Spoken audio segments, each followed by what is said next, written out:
You know my order. Actually, they had grilled vegetables were probably some of the most delicious things I've ever had. love that. That little platter of grilled vegetables.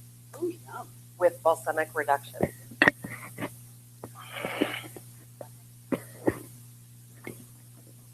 I had little baby zucchini last night too. Yeah, delicious. I know. I'm sorry. Glad to have you. Well, Monday, Tuesday, Wednesday. Monday, Tuesday, I was not here because I taught this weekend. Okay. That's okay. Glad to have you. We're talking about listings. Oh, well, who was it? Were you able to do a CMA on your house? No? Was it traffic related? We got it, my husband and I, and Gary, that's right. We got it for quite a while.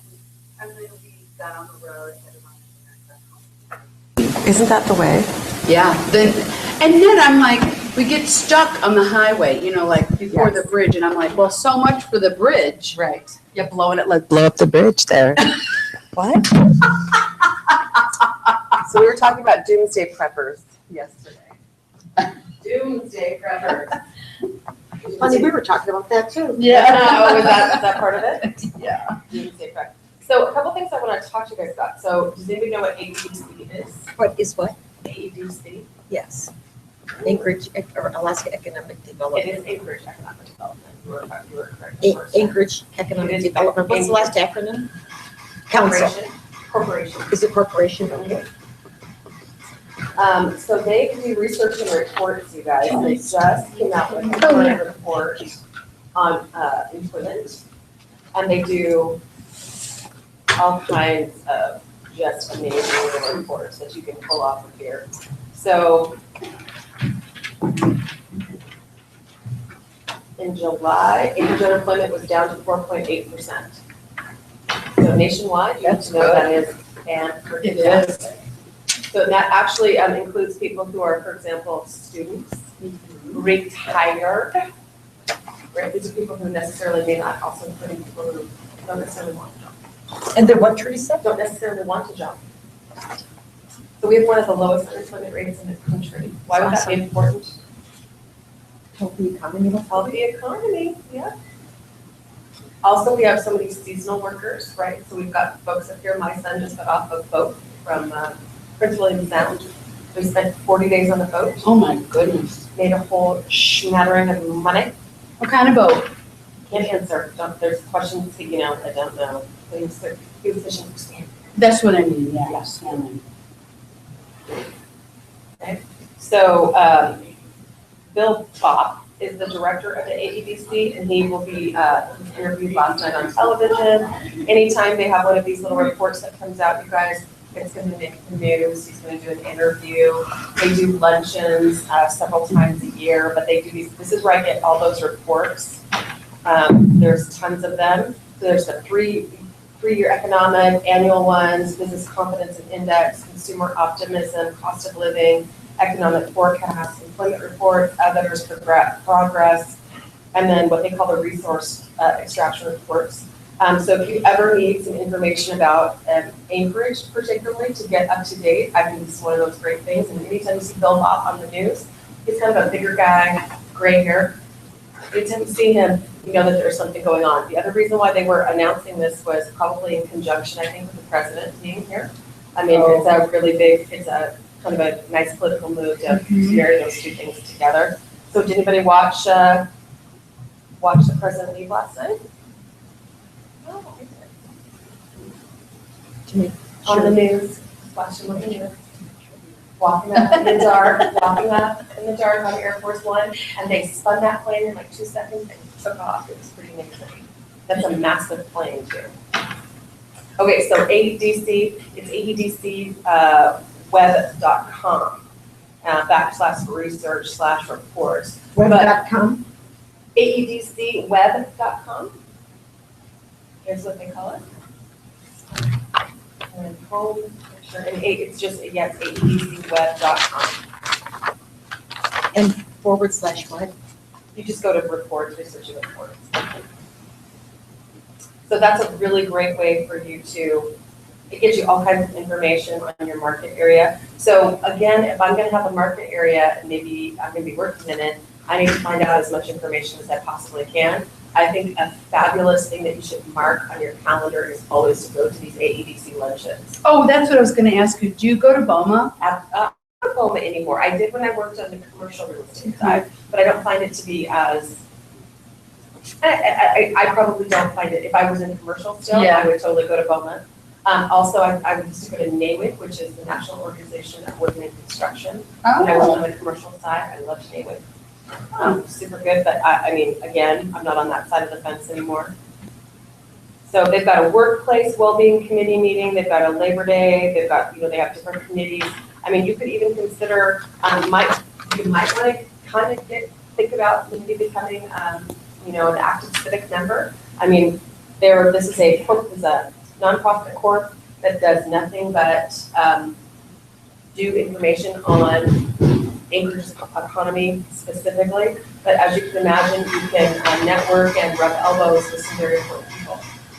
So, for example, when the military was being threatened with a 15,000 person RIF or reduction in force, they did a rally in downtown Anchorage that really stunned the folks from the Pentagon who came out here and were doing a review.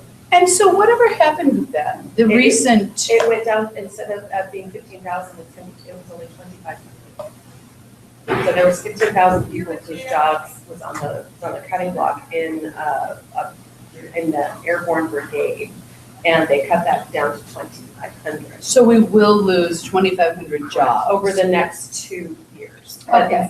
instead of it being 15,000, Yeah. which would have been, which equated to 29,000 people leaving our economy, because it's not just the people who are in the military, it's their Yeah. families, and it's not just the servicemen who are attached to airborne, it's all of the sundry positions that are attached to that as well. So it would have been like losing the population of Eagle River like that. And it could have had a very devastating economic impact on them. Yeah. But I always like, whenever something like that pops up on the news that I see, I like to bring it forward and say, hey, and then if you're in the Matsu area, I don't know if they have like an economic development corporation there, I really don't. They must. I think they have, I think you'd have to get civically involved kind of more in the city type, Yeah. structure.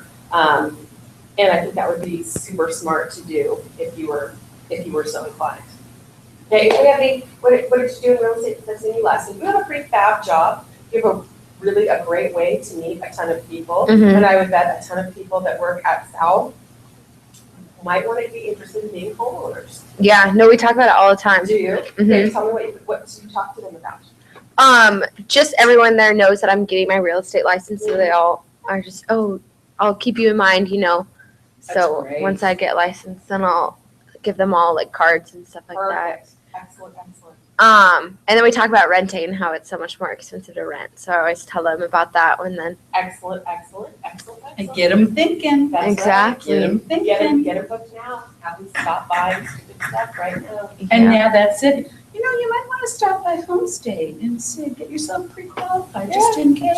Yeah. Just give it a whirl. See what's Yeah. going on. That'd be good. You probably would like to have a couple good lending partners. I would suggest that right now that would be one of my number one priorities if I were you. Okay. Is I need to have some like lending partners that I feel like people that I'm working with would vibe well with. Okay. Okay, and I can give you some suggestions. Okay. Next door, then you need to also find some out in the road, out in the outside world, because not everyone wants to use the Oh, company Mhm. folks. So what have you done in real estate? unfortunately, nothing. I spent my afternoon dealing with N-Star, trying to get gas to my house. Oh, okay. Were you able by any chance to look at the energy efficiency program? Oh, no, I did not. Put that on my to-do list again. See what I could find for you. Yeah, energy programs right here, the energy rebate program. talked about, again, this is another amazing thing to talk to sellers about, especially if they have to do things like change a boiler, or if they have, bad insulation, bad roof, bad whatever. There's a $10,000, basically a grant. You will have to take it, as I said yesterday, as ordinary income. So you need to factor, people have to factor that in certain instances. But you can, not only do they have second mortgages for making energy conservation, but they also have this grant program. You have to get your home energy rated. So you have to pay for that. They will pay you a certain percentage of that back. I think you'd have to get into here a little bit, but contact Alaska Housing and talk to them about their program. It's really interesting. Okay. And some people might also consider, I don't know if you want to refi your loan as well during the same time, so you can probably do that. But just super, super interesting. So if you can. Hopefully they're easier to deal with than M-Star. I think you'd find Alaska Housing is a very, very consumer-friendly organization. Their job is to give Alaska loans. They're very well aware that that's their job, that's their state mandate. So, and if nothing else, I've got some great contacts over there who might be able to, get you to the right person. So that always is really great. So always consider when folks have to change their boiler. I will tell you, I was shocked and amazed because I had my house energy rated, and I thought that changing out my windows would be a really big, and it's not. It's like it was next to nothing. Which is so sad. And because it's so expensive. It is so expensive. Okay. So, Yeah. Rated that one. so Terry, we actually went over CMAs the last 2 days, so I really wasn't gonna go over CMAs too much unless, what do you do? Tell me how you typically do your CMA. Because I'm sure you have a great system. I just did one. Okay, so tell me, how'd you do it? Well, it was interesting. I'm working on some B3. I have a guy that wants to buy some B3 lots. Okay. And it's interesting because there's like houses on them. There are There are houses houses on in them. B3 lots. And And- can I ask where you're located? In Midtown. general, Midtown. Midtown. What's a B3 lot? Business. Oh. Instead of General residential. business. Okay. And they usually sell lots per square foot. Oh, Okay, the price is usually X amount of dollars per square foot. I learned something. So I've called a bunch of appraisers because I really couldn't find much. And, because they're like 7,000, 8,000 square foot lots. And I couldn't find comparables. So I'm calling appraisers, and anyway, I talked to one and she said, why don't you just search between 6,000 and 15,000 square feet and see what you come up with. I thought, well, it's a good range. And make sure you plug in B3. And I said, okay. And I'm looking and I found one that was for sale. Comes to find out that a lot of people that are listing these not a lot of them are commercial licensees. They tend to be residential licensees. So maybe the information isn't the. And if they have little houses, they tend to put them under residential, not land. Oh, yeah, for sure. Well, I didn't put, I was Two listening and to, two together. I was listening to the appraiser, and this is what she said. And also, I have a letter of opinion from another commercial appraiser, and it was regarding land. And it said something about, it was on these properties that we're trying to put an offer on. And he's saying the highest and best use is to raze, R-A-Z-E, Raise. the scrape the houses off, right? And so, again, it equated to me as land. Well, it comes to find out, so I found this one lot and I thought I better drive by it. Well, there is a little house and a lot and another little house with a pending sign on it. And I go, hey! So I called the licensee, the listing licensee, and I go, I didn't find it, never was. He goes, well, it's there. I go, well, what category did you put it under? And he said residential. I'm going, never occurred to me to look under residential. So again, so that there's something that's really important for you to keep in mind. Sometimes and a lot of, Flex does this too. Have you ever done cross-class searches? Cross-class? No, yes and no, yes and no. And so anyway, I ended up going and calling this guy And sure enough, and it just closed. Let's see, it closed, recorded on Friday, so I can use that as a comparable. But that's what I do, is I just get on the computer and I see what I can find. And if something doesn't make a lot of sense, sometimes you just gotta drive by some of these properties. You just have to. And so I did some driving, and I was just really, really fortunate to find, I call it either a silver bullet or a smoking gun, take your choice. It was the perfect comp. So the seller of this property thinks he wants a bit more than what I'm finding, because he's got a letter from a commercial appraiser that's saying that they're worth $28 to $29 a square foot. And I'm thinking, wow, that's really high. And so it's not close, it's more like 20. So I always let people know, 18 to I 20. used to do CMAs only using cross class. You would do them only in the cross I class? used to do them only doing cross class. And what I was probably, and I would tell you that you will find a lot of whacktacular, as I would call them, properties in the world, and a lot of really wacky properties. But if you do, literally, you can highlight everything, and then, Is that how you cross? There used to be a function called cross class. this is the function. Yeah, but you just search all classes. Okay, but there used to be a function on called cross class. And so that's why I said, you asked if I did that. Ever since that went away, I haven't done it. It's not, it didn't necessarily go away. You just have to select them all. Okay, well, I did that. Okay. And I came up with even less. For whatever reason, some of the stuff just didn't come up in that. Oh, interesting. Yeah, it was just amazing. Yeah, so this is doing a full search, and this is telling you up at the top what your search is. Where are you, So this is what Teresa? you're calling your criteria. I did full search. So this is telling you that I'm searching everything. Okay, Do you see that? general? Yeah. Okay, No, it's on general. So it says residential, condo, vacant, Yes. and multifamily. everything, This is all. okay, yeah. So if you ever have, what I always suggest to people, if you have a really unique situation, searching cross-class. Okay, because that You will search everything. search everything. Well, see, and and it never occurred to me to search residential because it's really not residential. And again, the bulk of these are not financeable for whatever reason. And this guy is buying this land that has scrapers. I mean, they gotta be scraped. They're just not. Well, I mean, in order to do, again, I mean, I think if commercial appraisers tell you true, you want property that conforms to zoning.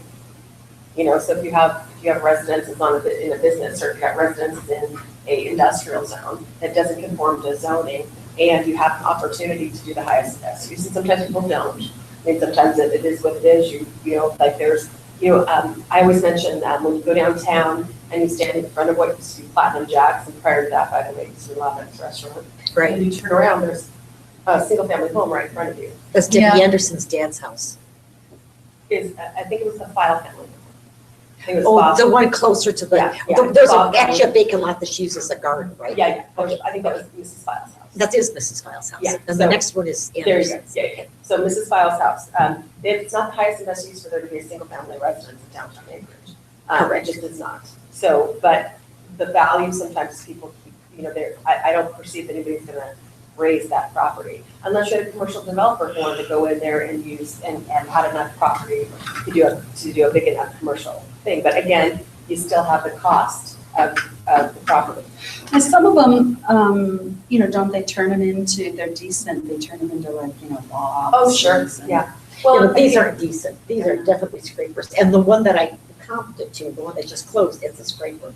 And then I found a couple others. But it was interesting because I searched under residential. Right. And when I went to the zoning of B3, it's like, wow. Anyway, I worked and I couldn't find anything. I was very frustrated.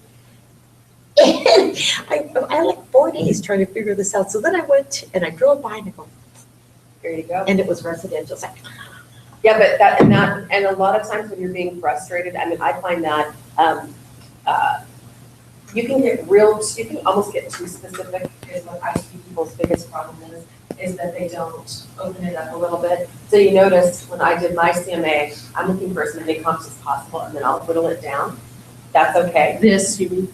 Well, not necessarily just using cross-class, but also, Oh, when you did when I yours did for my your own, house. when I did my Right. own, I'm looking for the most amount. Right. People get they put two specific criteria in at first, and it can really knock you off because, you know, you have to know enough about the market, you have to know enough about areas to know, you know, yeah, okay, there are gonna be enough one-car garages or no-car garages in the world, because this is Anchorage, and they're in the valley would be similarly situated. You Yeah. are gonna be able to find enough wacky houses, because we build wacky houses.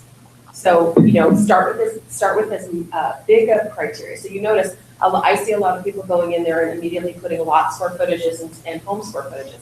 I don't wanna knock that down until I have to, or unless I don't have enough, if I don't have enough information to return.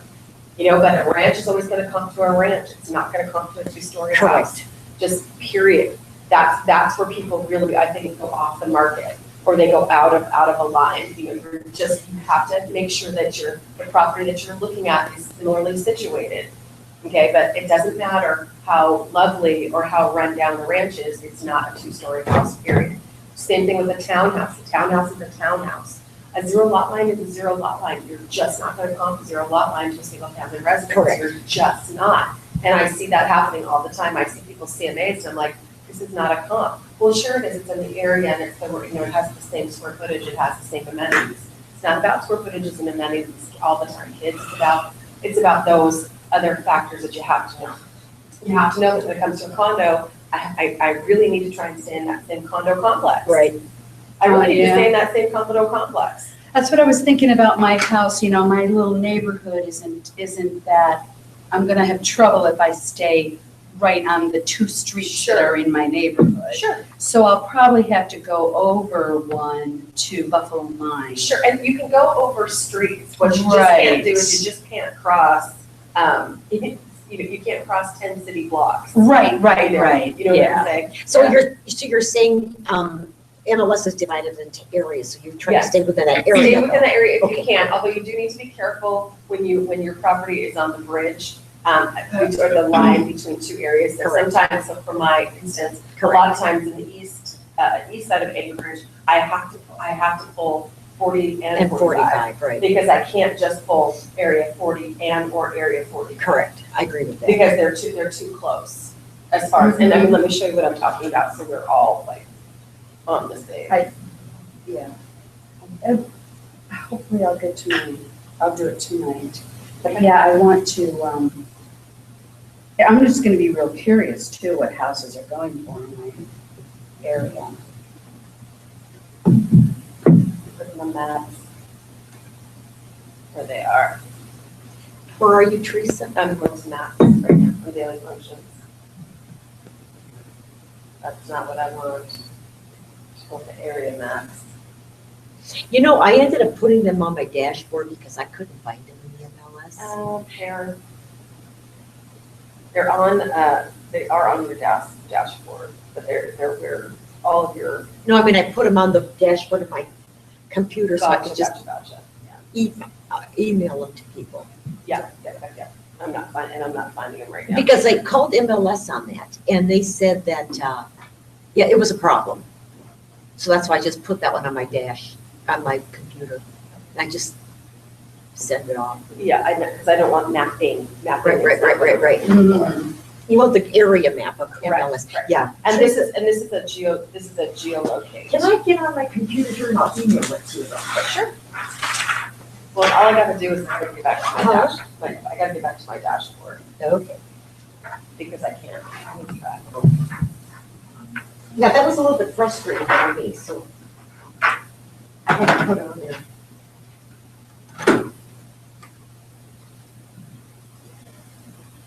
Yeah. But anyway, so I try to stay as close as I can to, Here they are, in right the area. here they are, right here on links, just so you know. What are you, what's I'm on on links, they're on the links. the MLS area map? Yes, they are, my friend. Okay. And it is how you like how you like this set up. No, I have to find it.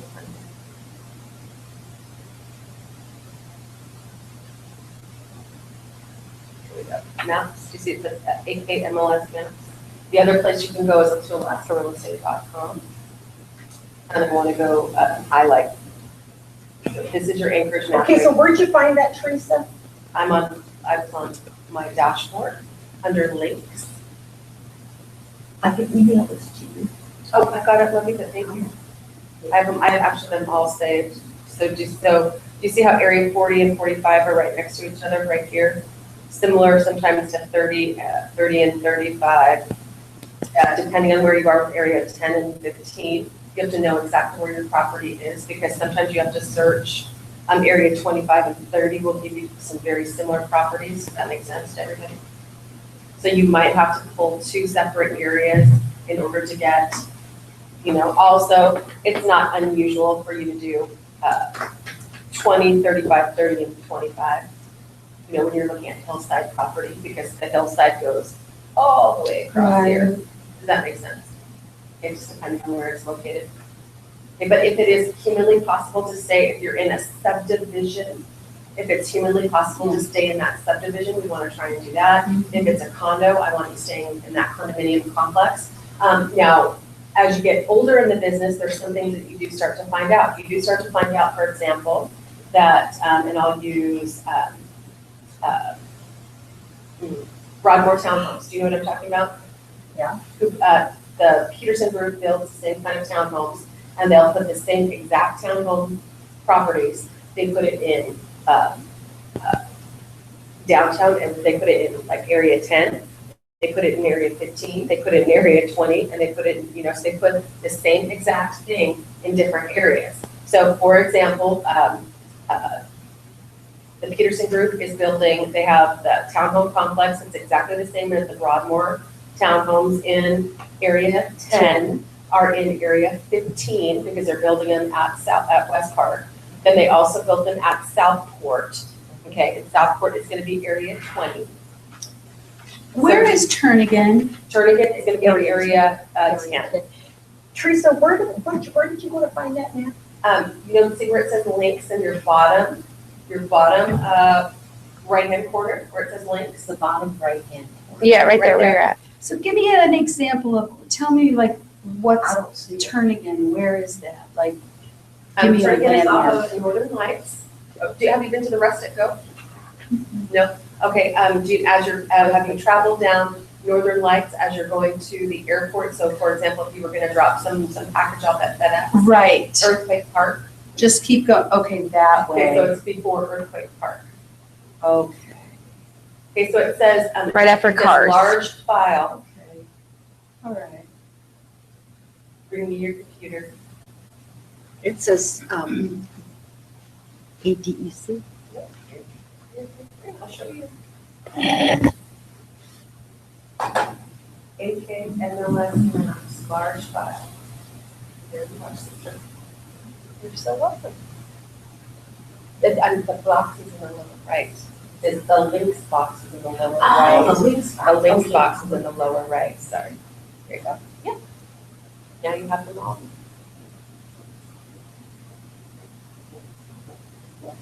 And I'm on page 2, dose. Perfect. Perfect.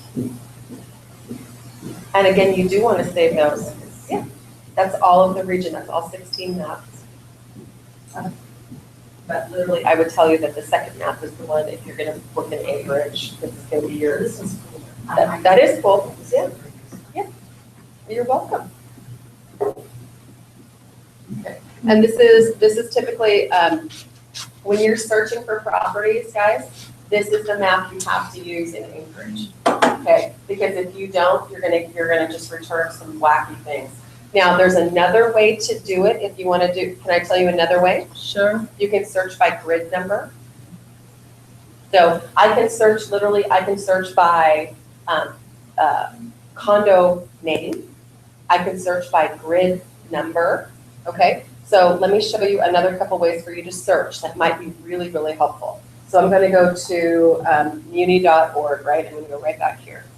And I'm going to say legal description, okay?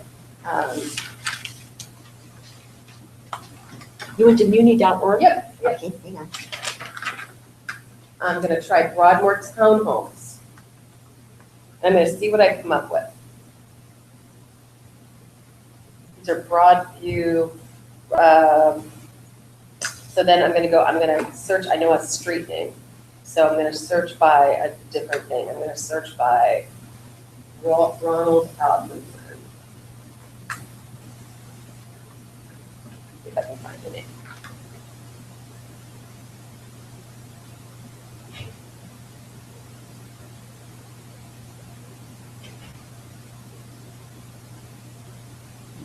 Nope, it's up here.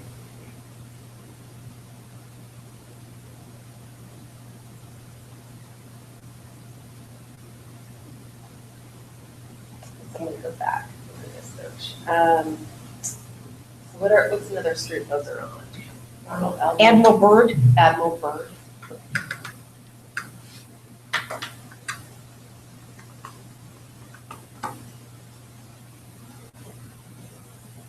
Admiralty. Is shore.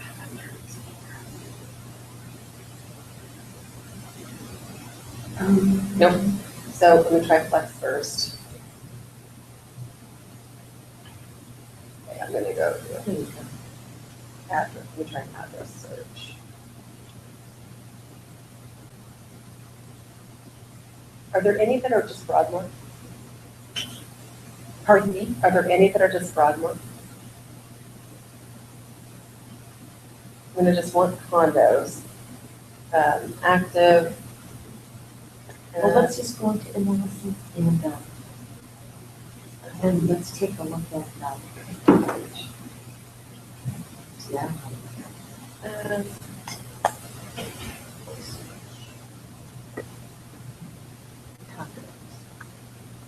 Are they condos or are they, I think they're gonna come up under condos. are they, gonna be a PUD? I think they're gonna come up under condos. Huh? None. And then I'm gonna do a full search. I'm gonna do it different. I know that they're in the area. I'm gonna do condo. Active pending closed.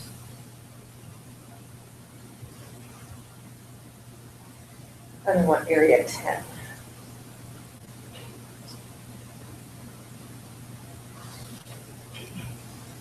And I might try Broadmoor here. Richard Evelyn Byrd, Licton Ellsworth Court, There you go. Richard Evelyn Byrd.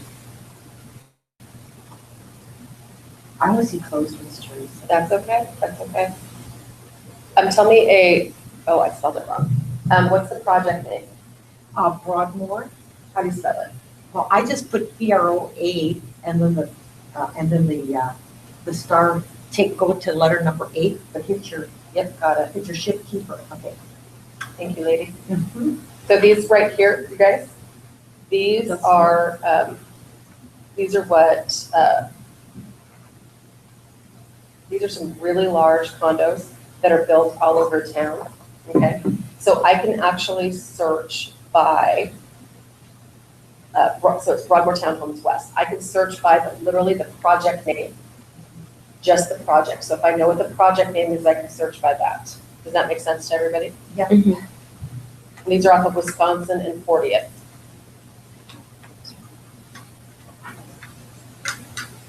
And they also have these exact things in Southport. They have these exact things in West Park and this is in area 10, which is off of Wisconsin. It's by the Lady Guadalupe Church. Behind the lady, yeah. Okay, so these are very large, these are gonna be 1,900 square feet, so those are like very attractive. They're lovely inside, double car garages, blah, blah, blah. So if I can search just the name of the street, I can search just the name of the condo project, and I can get returns. Does that make sense? How much was it listed for? This was listed for $355. Oh, remember, these are Oh, I see. 2014 and they're closed. So these are not, her point being that they are not current price. But it closed at $350. Okay. And who paid what for closing costs, Teresa? Just one Sorry.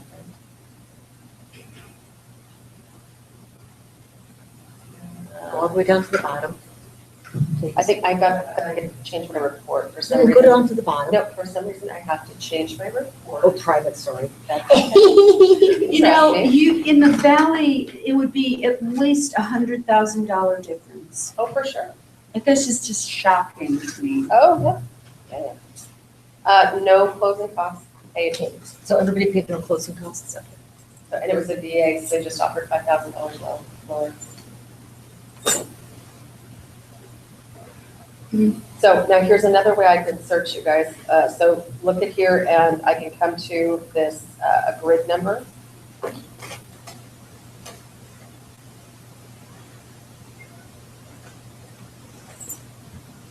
So this is in Southwest 1726. Do you see this?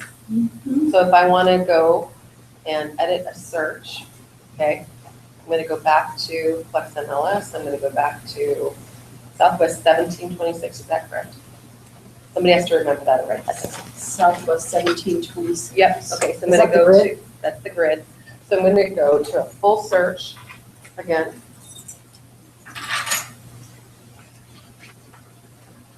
I'm going to say condo, active, and next. What on earth did I do with my keys? They're right there by your. No, wrong ones.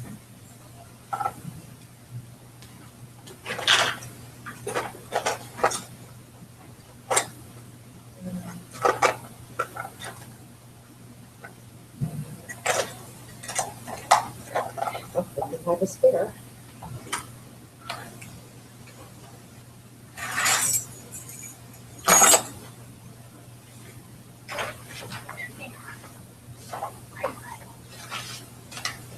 Ladies, thank you. I gotta run. Okay.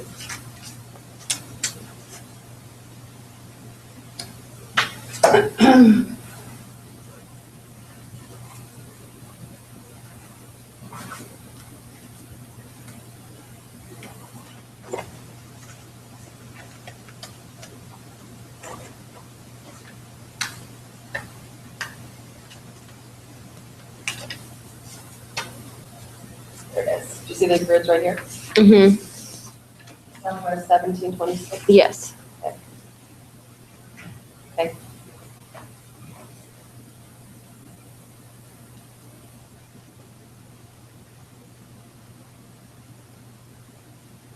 So this shows me all the properties. Okay.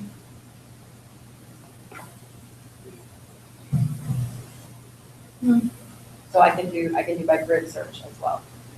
And you, Super nice. they are very nice. Let me show you what they look like inside. This is a really great builder. A lot of people really like this stuff. And who is it? It's- Wow. Holy cow. Oh my gosh. Oh, that's nice. So if you ever get an opportunity to go see one of these Oh, are lovely. And there's some that are new. They're being built in Southport right now. Where's Peterson Southport? Group. Yeah. Peterson Group. What's that? Where's Southport? Is that Southport's on 100 and Okay. Bayshore. The old Bay Shore? Bayshore is by there, yeah. But do you see how large these are? wow, so nice. Nice finishes, really open concept, holy cow. designer kind of, super clean Not lines. your standard Not- walk-in, you know what I mean? So these are the when I tell you that people are gonna buy condos that are gonna kind of mimic their houses, these are the ones that they're gonna do. And these are in a nice West Anchorage. I mean, so people who are used to living in downtown or this is an excellent move for them. It's kind of lateral. They get all of the amenities of having a nice house. You see, I mean, Yeah, big enough. that's so cool, I really So- like that. I'm gonna tell you, these sell. Anytime you get a chance to go look at one of these sell. I want one. I want one right now. I would move into this yesterday. Mm-hmm. So they've got beautiful walk-in closets, they've got, laundry on the second floor. That was one of his big hits. that he did was putting the laundry room on the same floor as your bedrooms. Mm. No longer having laundry on the main level, but where you have to trunk lock, close down. Because if you really think about it, how much laundry comes out of your kitchen? Not a lot. Not a lot. How much laundry comes out of your bedrooms? A lot. A lot, see? So we did that, so. There's different ways you can get to where you need to go. So you can do grid searches, you can do neighborhood searches, you can do legal address searches. So you sometimes want to back into properties a couple different ways, and I sometimes do searches a couple different ways to make sure that I'm picking up the kind of properties that I want to pick up. You can also, the one thing that we haven't done is if you've got a property that is particularly, comes up only very rarely, you might have to do a large date range search. Now, we're always going to tell you that if you use a date range that's over even a year, you've gone too far. Sometimes in a super hot seller's market, you can only go back 6 months. If properties are rocketing like a sky ship to the moon prices, or they're rocketing like a, they're falling to earth very quickly, you're going to have to keep your date range search, in smaller increments. If you've got tons of property on the market, you have to have a smaller date range search. If you don't have a ton of properties on the market, I have to do sometimes a larger date range search, or I have to go out of areas. But these are the best ways I can try and help you to search. Some people have done, I never learned how to do mapping searches. So some people will do like a map area. That's cool. I don't do it that way. I'm just letting you know that that's possible. And if you ever were to do that, that would be perfectly legit to do that. I just don't search that way. I search by condominium complex. I stay in similar areas, and I try and find a single delimiting factor of whatever kind or sort I can. So obviously, I think people who get really too narrow in your square footages, you miss the mark. You also have to be, again, as I told you, architectural style gets to be very important. Ranches can only comp to other ranches. Townhomes typically with other townhomes. Zeros with other zeros, okay? If you can't comp a 2-story house and a ranch home, even in the same neighborhood, they're different houses. Ranches always cost more. Ranches always cost more. Isn't that interesting? I would think that they would cost less because they take up a smaller footprint, but they're very much in demand. Does that make sense? One thing I've noticed in my neighborhood, and it's just weird to me, is there's so many unfinished homes. Mm. Just on my street alone, just off the top of my head, I can think of 4. Really? And I mean, people starting to build a nice home and then they don't put siding on it. It's just plywood or whatever. Yeah. And I mean, there's 4 of them that just off the top of my head right now. I don't get that. Isn't that interesting? Unless people are building out of pocket. Well, how about when you drive around and you see houses that just have like, what is that? They don't have the siding on, they just have the paper on the outside of their house. Oh, the tie-back? Yeah, the tie-back Yeah. paper forever and a day. I always think that's really interesting. Gosh, that's so pretty. Here's another Oh, done in a little bit more contemporary colors, a little more white.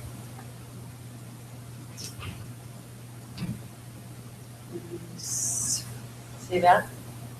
And they take care of your lawn, right? Yes, ma'am. But if you fence your back, you're responsible. If you are in a unit with a fence, you're responsible for once you fence it. Okay. So, and then if you have, just imagine what this is not good for though, can I tell you? Not good for dogs. Big house, but no yard. Mm. And then you have neighbors who are, who've paid a lot of money for their condo, and they don't want your dog peeing on their stuff. yeah. And they'll get a little bit excited about that. But that's another unit. Nice. Yep, so one of the things that you can for sure know is that you can find Lux condominiums. They're available. Very nice. Are there, as I was talking to the NSTAR guy yesterday, he was telling me about, all of the quote unquote $2 million homes on Hillside. Is that the case? There are really nice homes. And he's probably also considering Prominence Point, and then Potter Valley to be on the hillside as well. I mean, there's those of us who grew up here forever, and I think of the hillside as directly above O'Malley Road, but then people are thinking of all the way above DeArmond, all the way above Rabbit Creek, all the way, then as you go down further, all the way above Potter Creek. Where is Prominence Point? Prominence Point is going to be, let's show you. It's gorgeous. It doesn't even look like Alaska. It does. It does. So let's do a quick search and see if I can find it. We're going to do residential.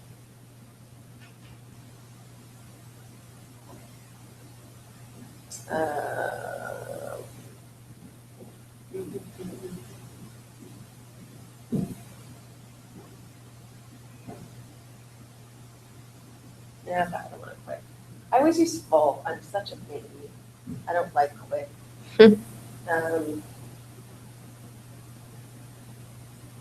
Let's just go up here and we'll say list price about.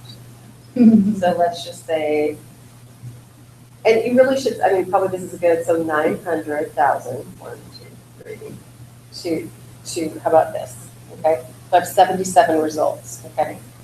So let's view the results I have. Because that tells you that right now, and I just did actives.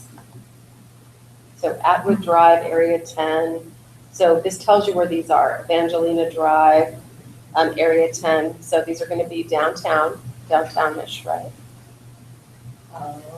Okay, North Point, Penny Rose, Area 15. So that's going to be on Sand Lake. Sky Hills, that's above Sand Lake. Strawberry Road. Okay.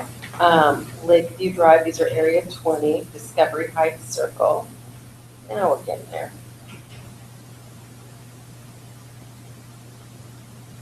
No, that's not it.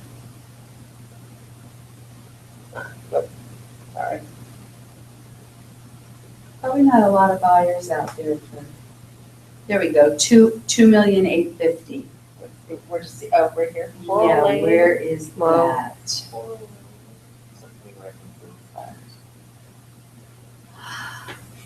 On Ocean View. Where's Ocean View at? It's down by, it's down near the,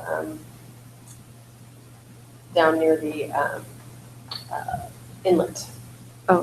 Who is the Remax? And let me give you a full report, something. I don't know why mine defaults, and I don't know why. I've got to get MLS to fix it. Wow, that is so pretty. So this is a $2.8 million property. They said it's a $10 million luxury home, Alaska only. Dave Windsor has it. Should we see the photos? Mm-hmm. That could sit on the market a while. Right? Oh my gosh. So if I invested 10 million bucks in a house, how do I feel about selling it for 2? No way. Where did you see 10 million? Oh, I'll show you. Oh my gosh. But, here's something funny. 3 of us in this room could sell this house. You could have the perfect buyer for this house. Yeah, look at that detail. They really like their red cherry.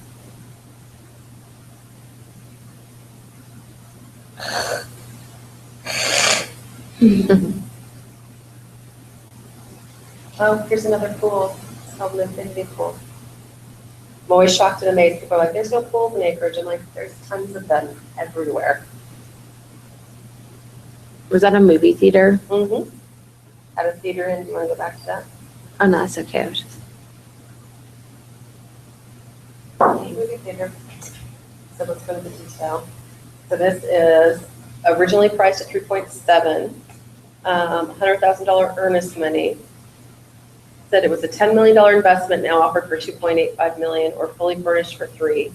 Exquisite design with Creston computer control, imported construction materials, and attention to detail of the highest order. Sweeping southern panorama from private gated bluff frontage lot. Contact listing licensee for details.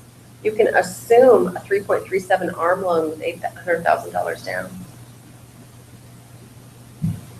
I want to know who the owner is and what he Sure. does. You want to know who the owner is? Let's find out. The owner is Mark and Sherry Ritchie. And if we want to know what they do, we're going to do what everybody else does. Facebook stock. You can do that.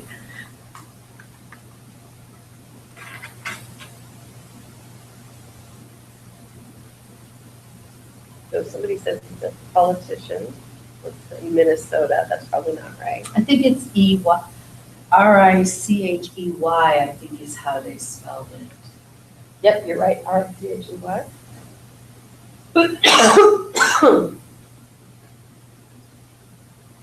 Take the T out of there.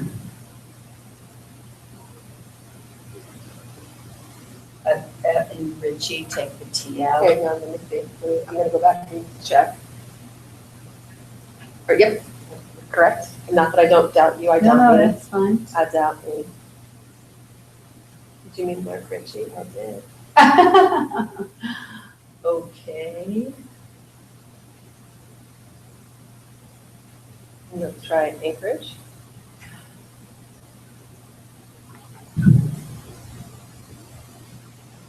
There we go. Give it that. What kind of Obstetrics and gynecology.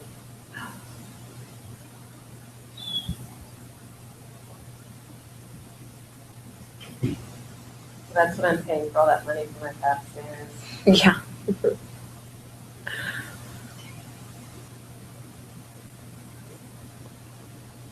That would make sense, wouldn't it?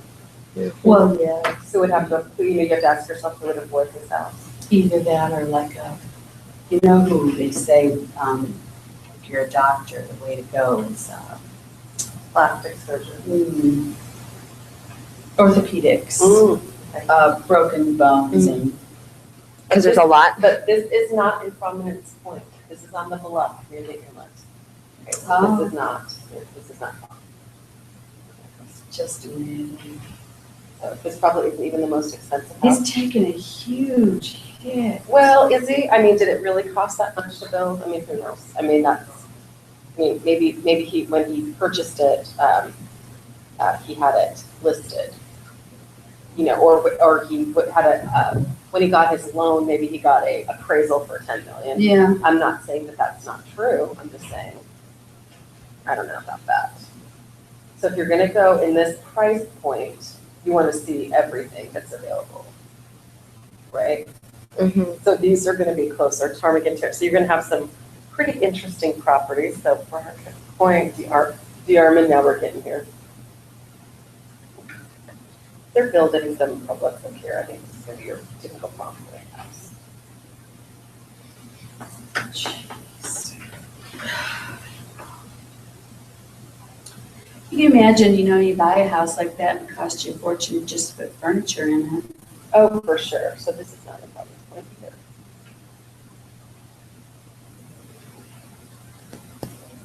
House and Arman, getting closer.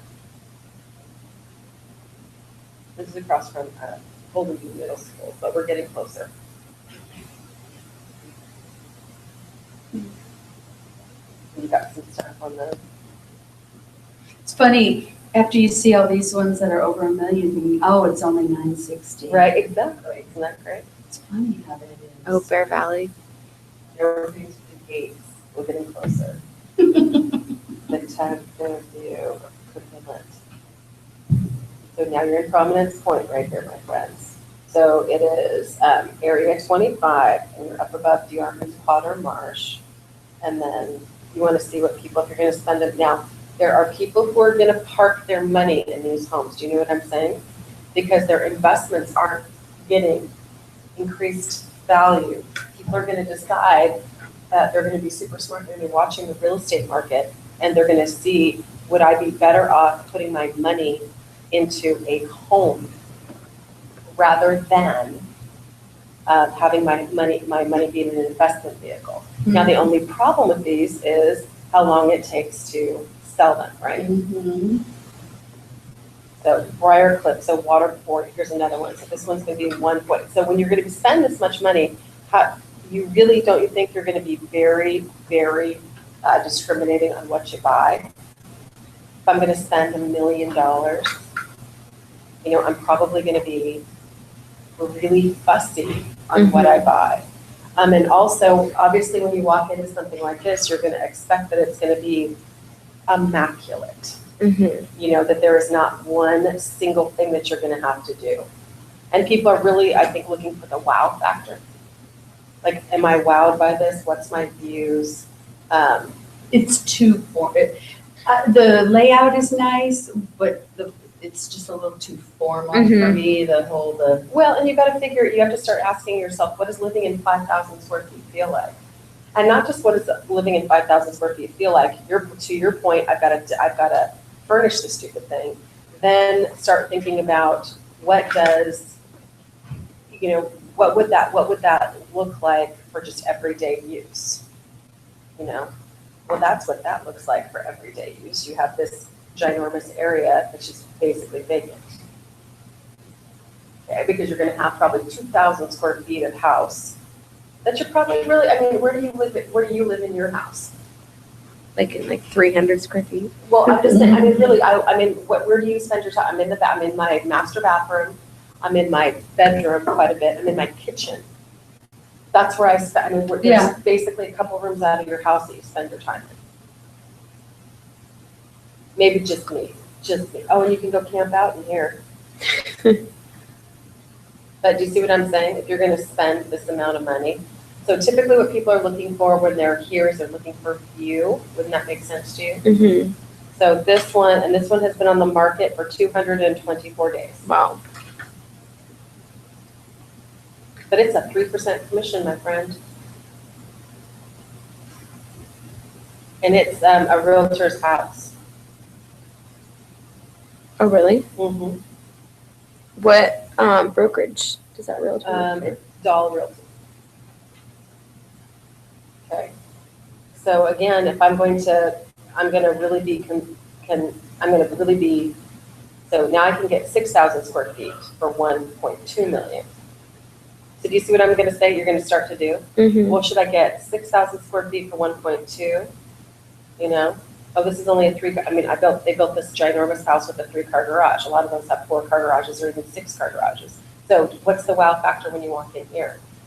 Is the wow factor more when you walk in here than it is when you walk into the other house? Wow. And you totally have to look beyond somebody's furnishings because, oh, look at that. Now that's cool. You see that? But what's that like in the winter time? Yeah. And this house, they put 16 freaking pictures online for a house that they want to sell for $1.2 million. Can I tell you right now, it's a stupid thing to do? To put 16 photos on. You should be probably having 40 and 50 photos. It's like the other house that was over, well, the realtor's house you were just doing. I mean, some of those photos should never, for that price, you don't have crap laying around. Right. It needs to be pristine, you know what I mean? Yeah. I'm shocked that they would put something like that up there for a $950,000 house. Sure, but I mean, I mean, people are living in their home though too. Even people who are on these really, you know, ginormous ones, they're living up here. Here's that crazy house that we looked at. Do you remember this one? Okay, but now we're out of Prominence Point. Now we're getting over to the hillside. And we get into 30. So, you know, it's not too, you know, you start to recognize that, you know, there's lots of really expensive homes all over the place. I mean, that's one thing I think is really, oh, I can take silk off now. But no, here's an interesting thing. We talk about the value typically going up about 3% every year. Typically, yep. I would question that with some of these larger homes. It seems almost as if they're staying the same or going down. They can, and your point is well taken. Where you got to realize where Anchorage is going to take a hit. Does that make sense? Yeah. Where is Anchorage going to take a hit? If you're in the lower price points or you're in the high price points, those are the areas that take a hit the fastest. So if the market is absolutely tanking, mobile homes and condos are going to take the biggest hit. Then your luxury properties. So they're the two properties that are at the bottom end of the spectrum and the top end of the spectrum. And that is a good point. So we're in an oil field driven environment. Do I want to park my money in $1 million house? Now, the difference is, do I want to live that lifestyle? That's a lifestyle as well. And there are people who want that lifestyle. That's who that's who they see themselves as. It has everything to do with the car they drive. It has to do with the stores they shop at and don't shop at. It has to do, with that whole thing. So there are people who are always going to be, always going to be doing this. But I would also tell you, because I didn't cut down areas. So let's edit our search. Let's do just Anchorage. So we have 77, right? Let me try it here. Now we have 47. We went from 77 to 47. Just in Anchorage. That's a completely different list. Before I was statewide. But here, and this is equally a Tony address as Providence Point is. Atwood Drive, this is area 10. I know where that is. Now, this is going to be a very different property. You're buying the address. Yep. Rasmussen, she passed away. And the Rasmussen Foundation donated her house and the lot next door to the university. Did they seriously? And it was so cool. I went through the house. It was literally like going back in time. I bet It was done in probably the late 60s, early 70s, and never changed. Yeah, that wouldn't shock me at all. The kitchen, it was really quite fascinating to see because it was going, you just. But I mean, look, but here's a house, so this is, look at this home now. This is priced at Providence Point price. But look again at this home. What are you getting inside? It's very. This is gonna be, you said it well, 60s. I mean, look at those cabinets. Those are from Design Craft, when Design Craft was doing kitchens. Yes, they did go put in some granite, they put in some, they've updated their kitchen, but look at that, I mean, the overall look, can I just tell you? You know what it reminds me of? Just kind of off the top of your head? Brady Bunch. Yeah, there you go. For some reason, it just, the brick and the stuff, Yeah. it just reminds me of that. Now, here's another one in the same area, Inlet View, Romick, that area. That So one's this is pretty. 1.5 million. And then you do want to look, a lot of these are going to be built, this was built in 2008. So let's look at this. Now, and don't you think it might be rough if you are a luxury home specialist?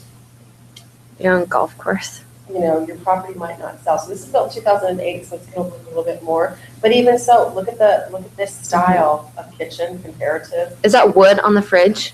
Yeah. That's a cabinet. That's a built-in. And that's also a sub-zero refrigerator as well. Okay. So that's going to have to stay. But even in 2008, this starts to look a little. Isn't that interesting? The construction style is different, and it looks a little dated. Do you see that? Mm-hmm. Now, I'm not saying it is dated. I'm saying it looks a little compared to what they were building. So here's this is your gated community that people were talking about. Did you see that? That's your. Oh, you jerk.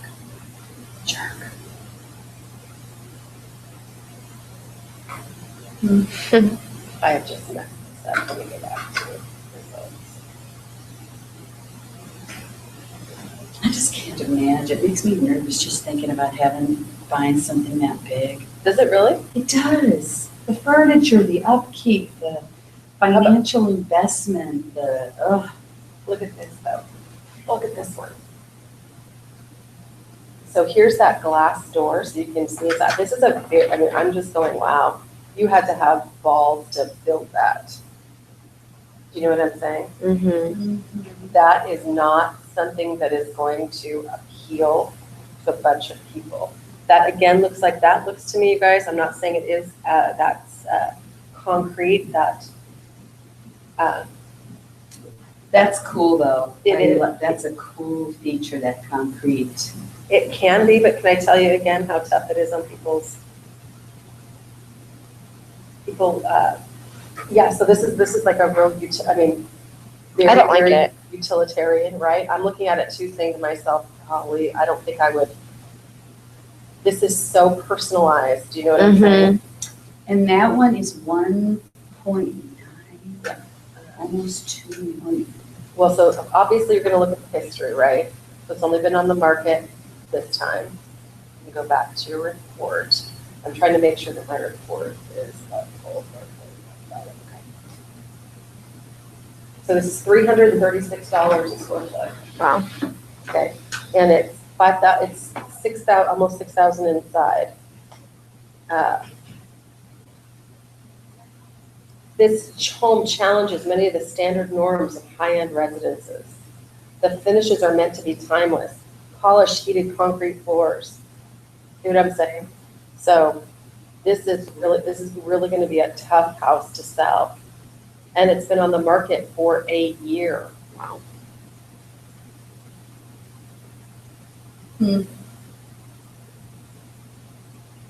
So whoever built it, and it's No one's ever lived in it? LLC. Did you see that?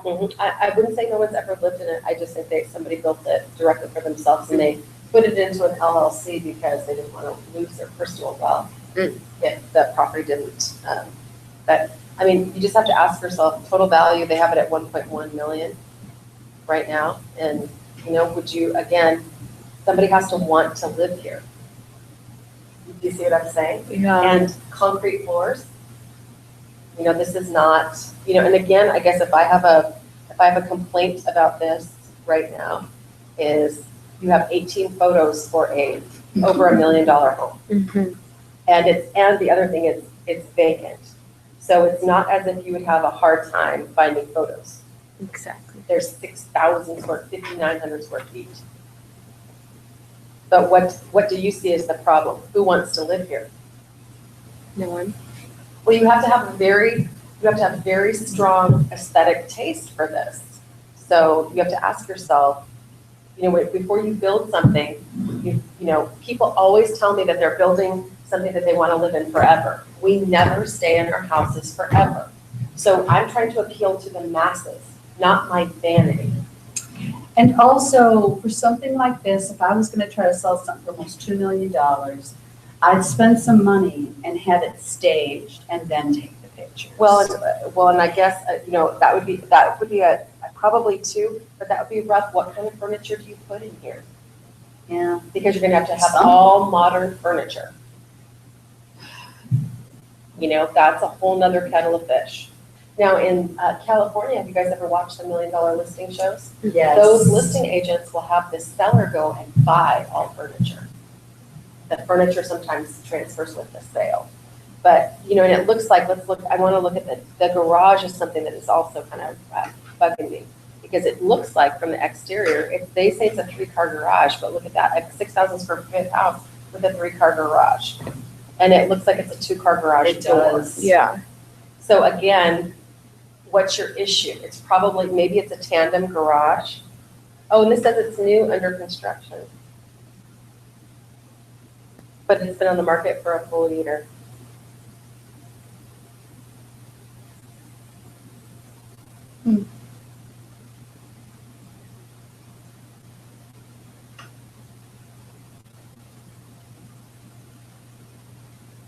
So maybe a builder was building this. But again, when you have to ask yourself about building a property, what do you need to ask yourself? Well, I suppose if you were ever gonna sell, would you be able to? Mm-hmm. I guess. And this says new under, and this is that gated community. It says it was built in 2007, but it's new under construction. Maybe it was never finished. Hmm. Says it's new under construction, not foreclosed or bank owned. It's not a short sale. But yeah, your point is well taken, but maybe it's never transferred from the builder over. And again, I can just imagine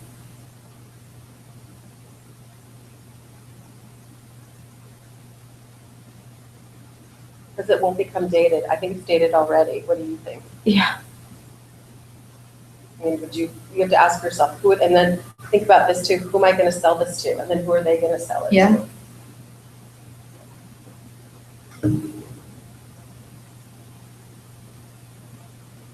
So, and then, now when you're getting into Area 15, these are gonna be the ones that are gonna be down on Campbell Lake.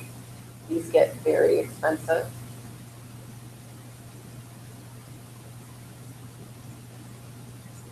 I want the report. North Point Drive is gonna be on Campbell Lake. So again, you're gonna get older homes, some of which have been really, wonderfully updated. But, again, what are you buying when you buy down here? You're buying Campbell Lake. Campbell Lake is very expensive. But what do you see already, Oh my gosh, Ew. that's so dated. right? So for $1 million, what am I saying? Then I'm gonna have to put another So, 200,000 but I mean, in. here's what people are doing. If I have $1 million to spend, wouldn't you imagine if I have $1 million to spend, I'm gonna look at every single property that's on the market. Yeah. And I'm gonna decide, first of all, what do I like? What are the finishes I like? What about the square footage? What about the area? What about but I mean, you're gonna look a lot at finishes. All of a sudden, when you're thinking about spending $1 million, you probably hit the nail on the head. How many, look at that. Oh my gosh. Look at that. How much money would I have to spend to make this contemporary? And then ask yourself another question. How much would this be worth if it was contemporary? What year was that, Bill? It's gonna be probably 70, I'm gonna bet you. 72? Yeah. Hey, how do you like the apples? Mhm. But it's also $170 a square foot. And and the idea being, is it possible to spend a couple $100,000 in there and get your money out? Do you see the other point? Could I bring this property on North Point Drive up to snuff? Or is it just not the same as a property at Prominence Point? Although this is still a Tony address. This is a Tony address in Anchorage, to live on Campbell Lake. So what do you not have up on the hillside? You don't have lake, you have view. But I mean, there are beautiful views from the lake because you're seeing the hillside. And I am way past time. I'm gonna take a 15-minute break right now. Because we just chat. I've been to Boston houses for years. It's fun Yeah. to look at that stuff. And it also gives you an idea of what you need to be looking at. Because when you see, $170 a square foot compared to $300 a square foot. But could I match up? I mean, I can't change some of the stuff in this house. The work, oh my gosh. But That would need to be done. But that would be your absolute availability to put your own stamp on something now. Right. And you can renovate, you can take a house like that. I mean, good God, look at those renovation shows, what they do. Yeah. I mean, Oh, I so know. it is possible, and they're not changing the bones of the house. Mhm. They're going in with new materials.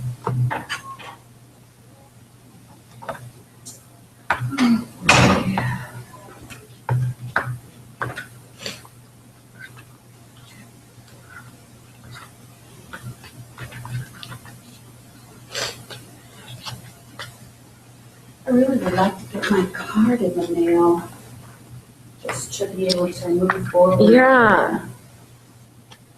I'm sort of in the middle of stuff. So you'll be in the bullpen, right? Or since you're in a team, do you have an office? Yeah, I'm supposed to, I guess, once I get up there.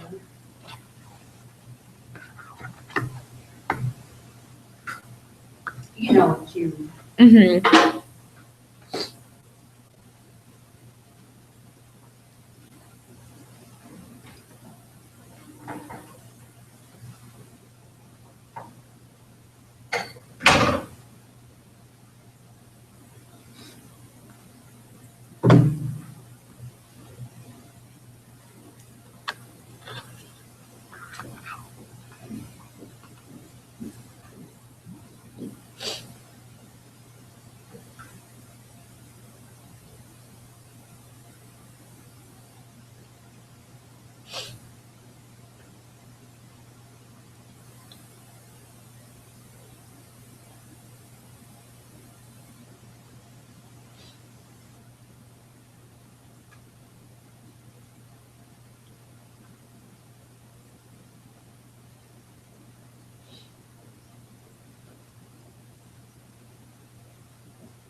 So this is what Lori did with one of the lists that was in our material. Oh, wow. She did that yesterday? She had the transaction coordinator in the Valley do this. Okay. So she just really took the same list and just personalized it. So this would be totally something that you could do. That's Right. cool.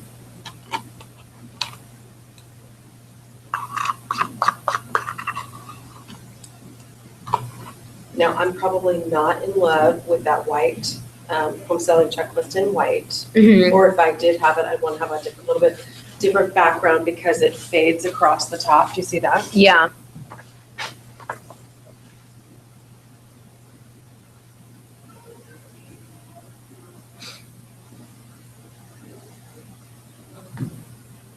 But I liked this, and this is the list that we have. The same one? Same one, Okay. just expressed in a different way. Mm-hmm. So you can get really creative and you can personalize all this stuff for you. Yeah.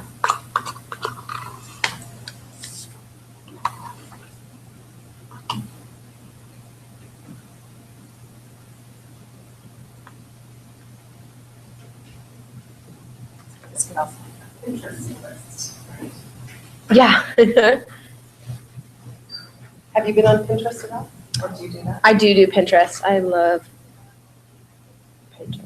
Yeah, I just started following some real estate. Oh, I should do that. Yeah, super interesting. So now I have, I don't know where I what that. But,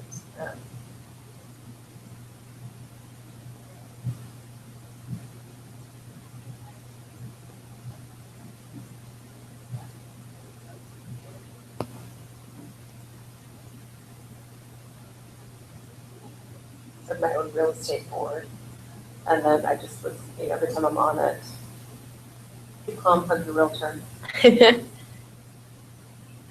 I love these little infographics. I think these are really cool. Is that okay? I like this. Looks cute. Cramped living conditions. Oh. Let's upgrade your lifestyle. Give me a call. That's cute. These people who have cats totally get this. The cats like little boxes. Cramped living conditions. So I just have a real estate board now, and I'm going through and I'm posting all kinds of stuff. Things that I like.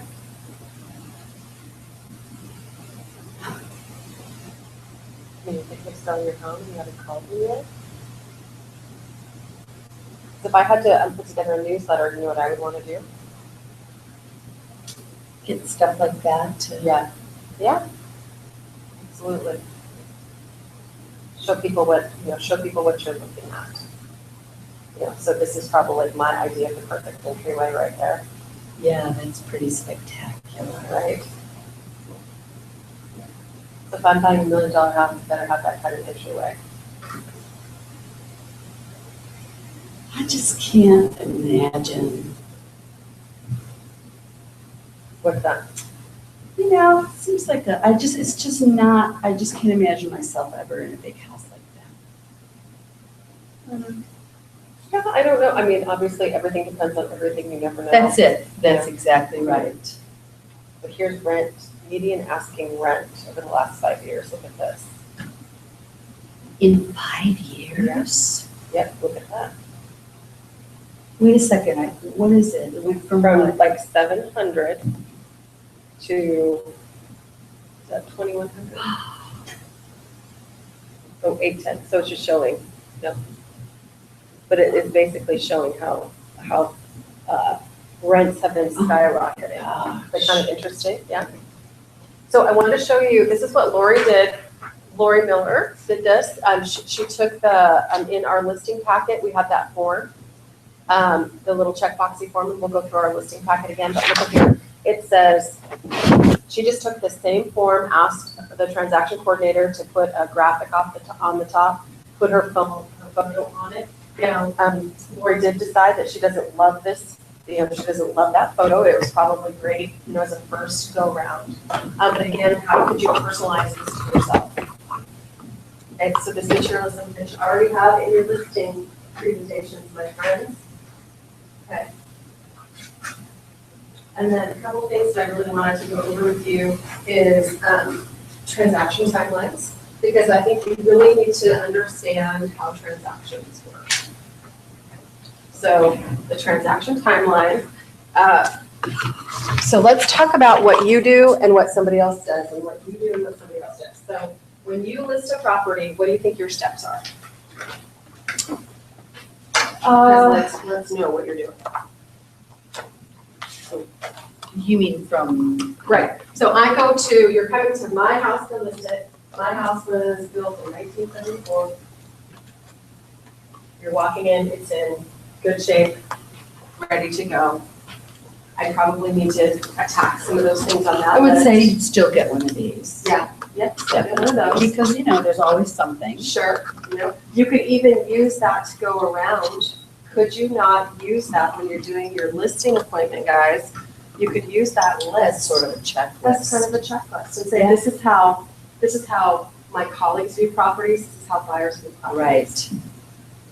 Exactly. And in order for me to give you a accurate CMA amount, I need to chat with you about the condition of your home. Right, because it's not just me looking at Sure. your house And today. it's not. This is going to be. Your house is going on blast. Right. Okay? You're inviting the municipality of Anchorage into seeing it. And look at us judging properties in the $1 million price point. Mhm. Yeah, Look at us judging, saying, the condos and the townhouses. and stuff. yeah. Yeah. So I'm thinking those $330,000 condos look amazing Mhm. compared to those $1 million properties, right? Yeah. So, okay, so let's talk about your timelines too, okay? So what's the first, when you're listing the property, what's the first thing we have to do? We got to get the listing into the MLS. How do we do that? The listing has to be input somehow. So Ava Anderson team, she has super users that are going to input her listing. Right. At our company, you don't have to have super use. You can have your listing input by a front desk. And one of the reasons why we want our front desk to do the listing input, can you imagine why?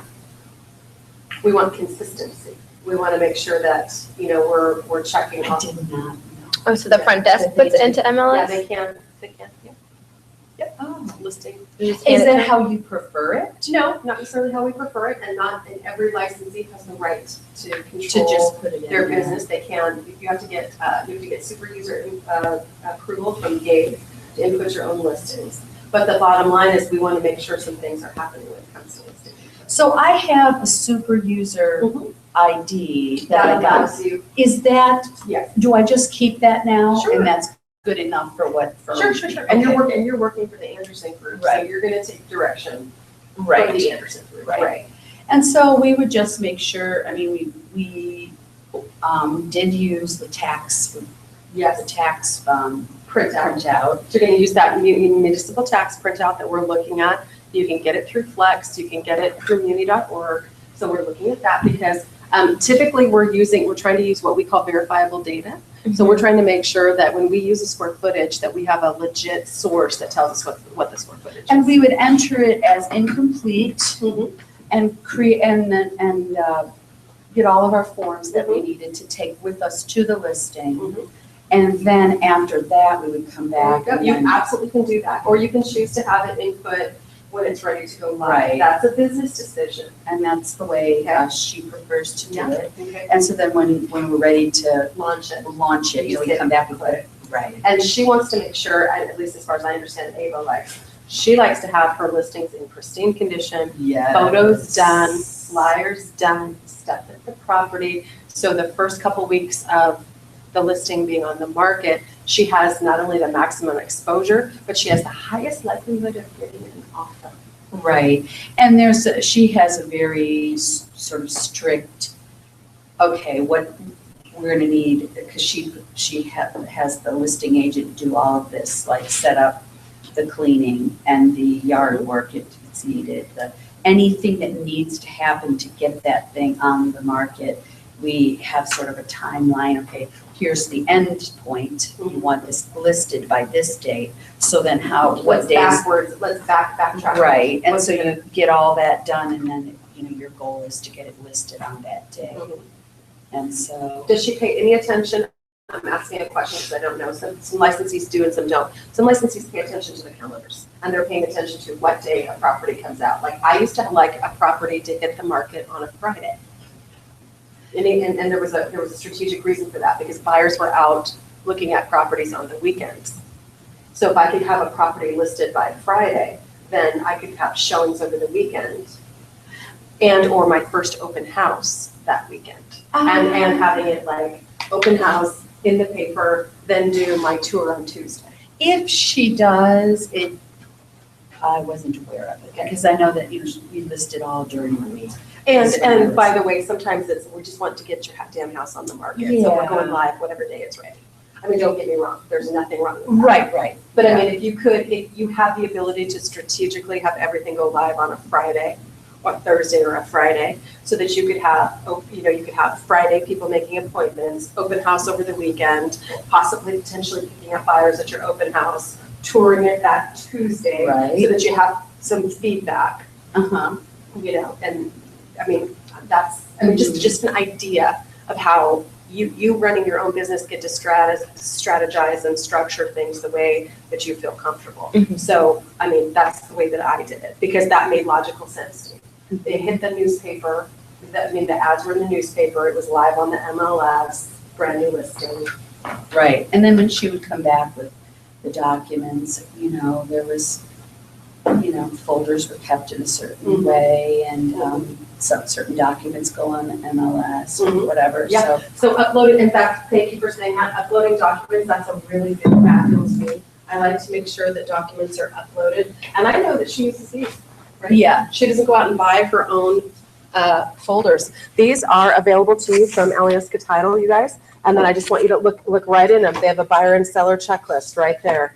They have, and this is our title company, so I'm assuming that if we would like something changed or added, we'd be able to do that. You see that? So we have contact information over here, transaction number, offer accepted, closed, if you got a gift or not, buyer and seller checklist, the MLS input form, L is for listing, B should be for buyer, right? Or both, selling licensing would be complete. So listing licensing does the input form.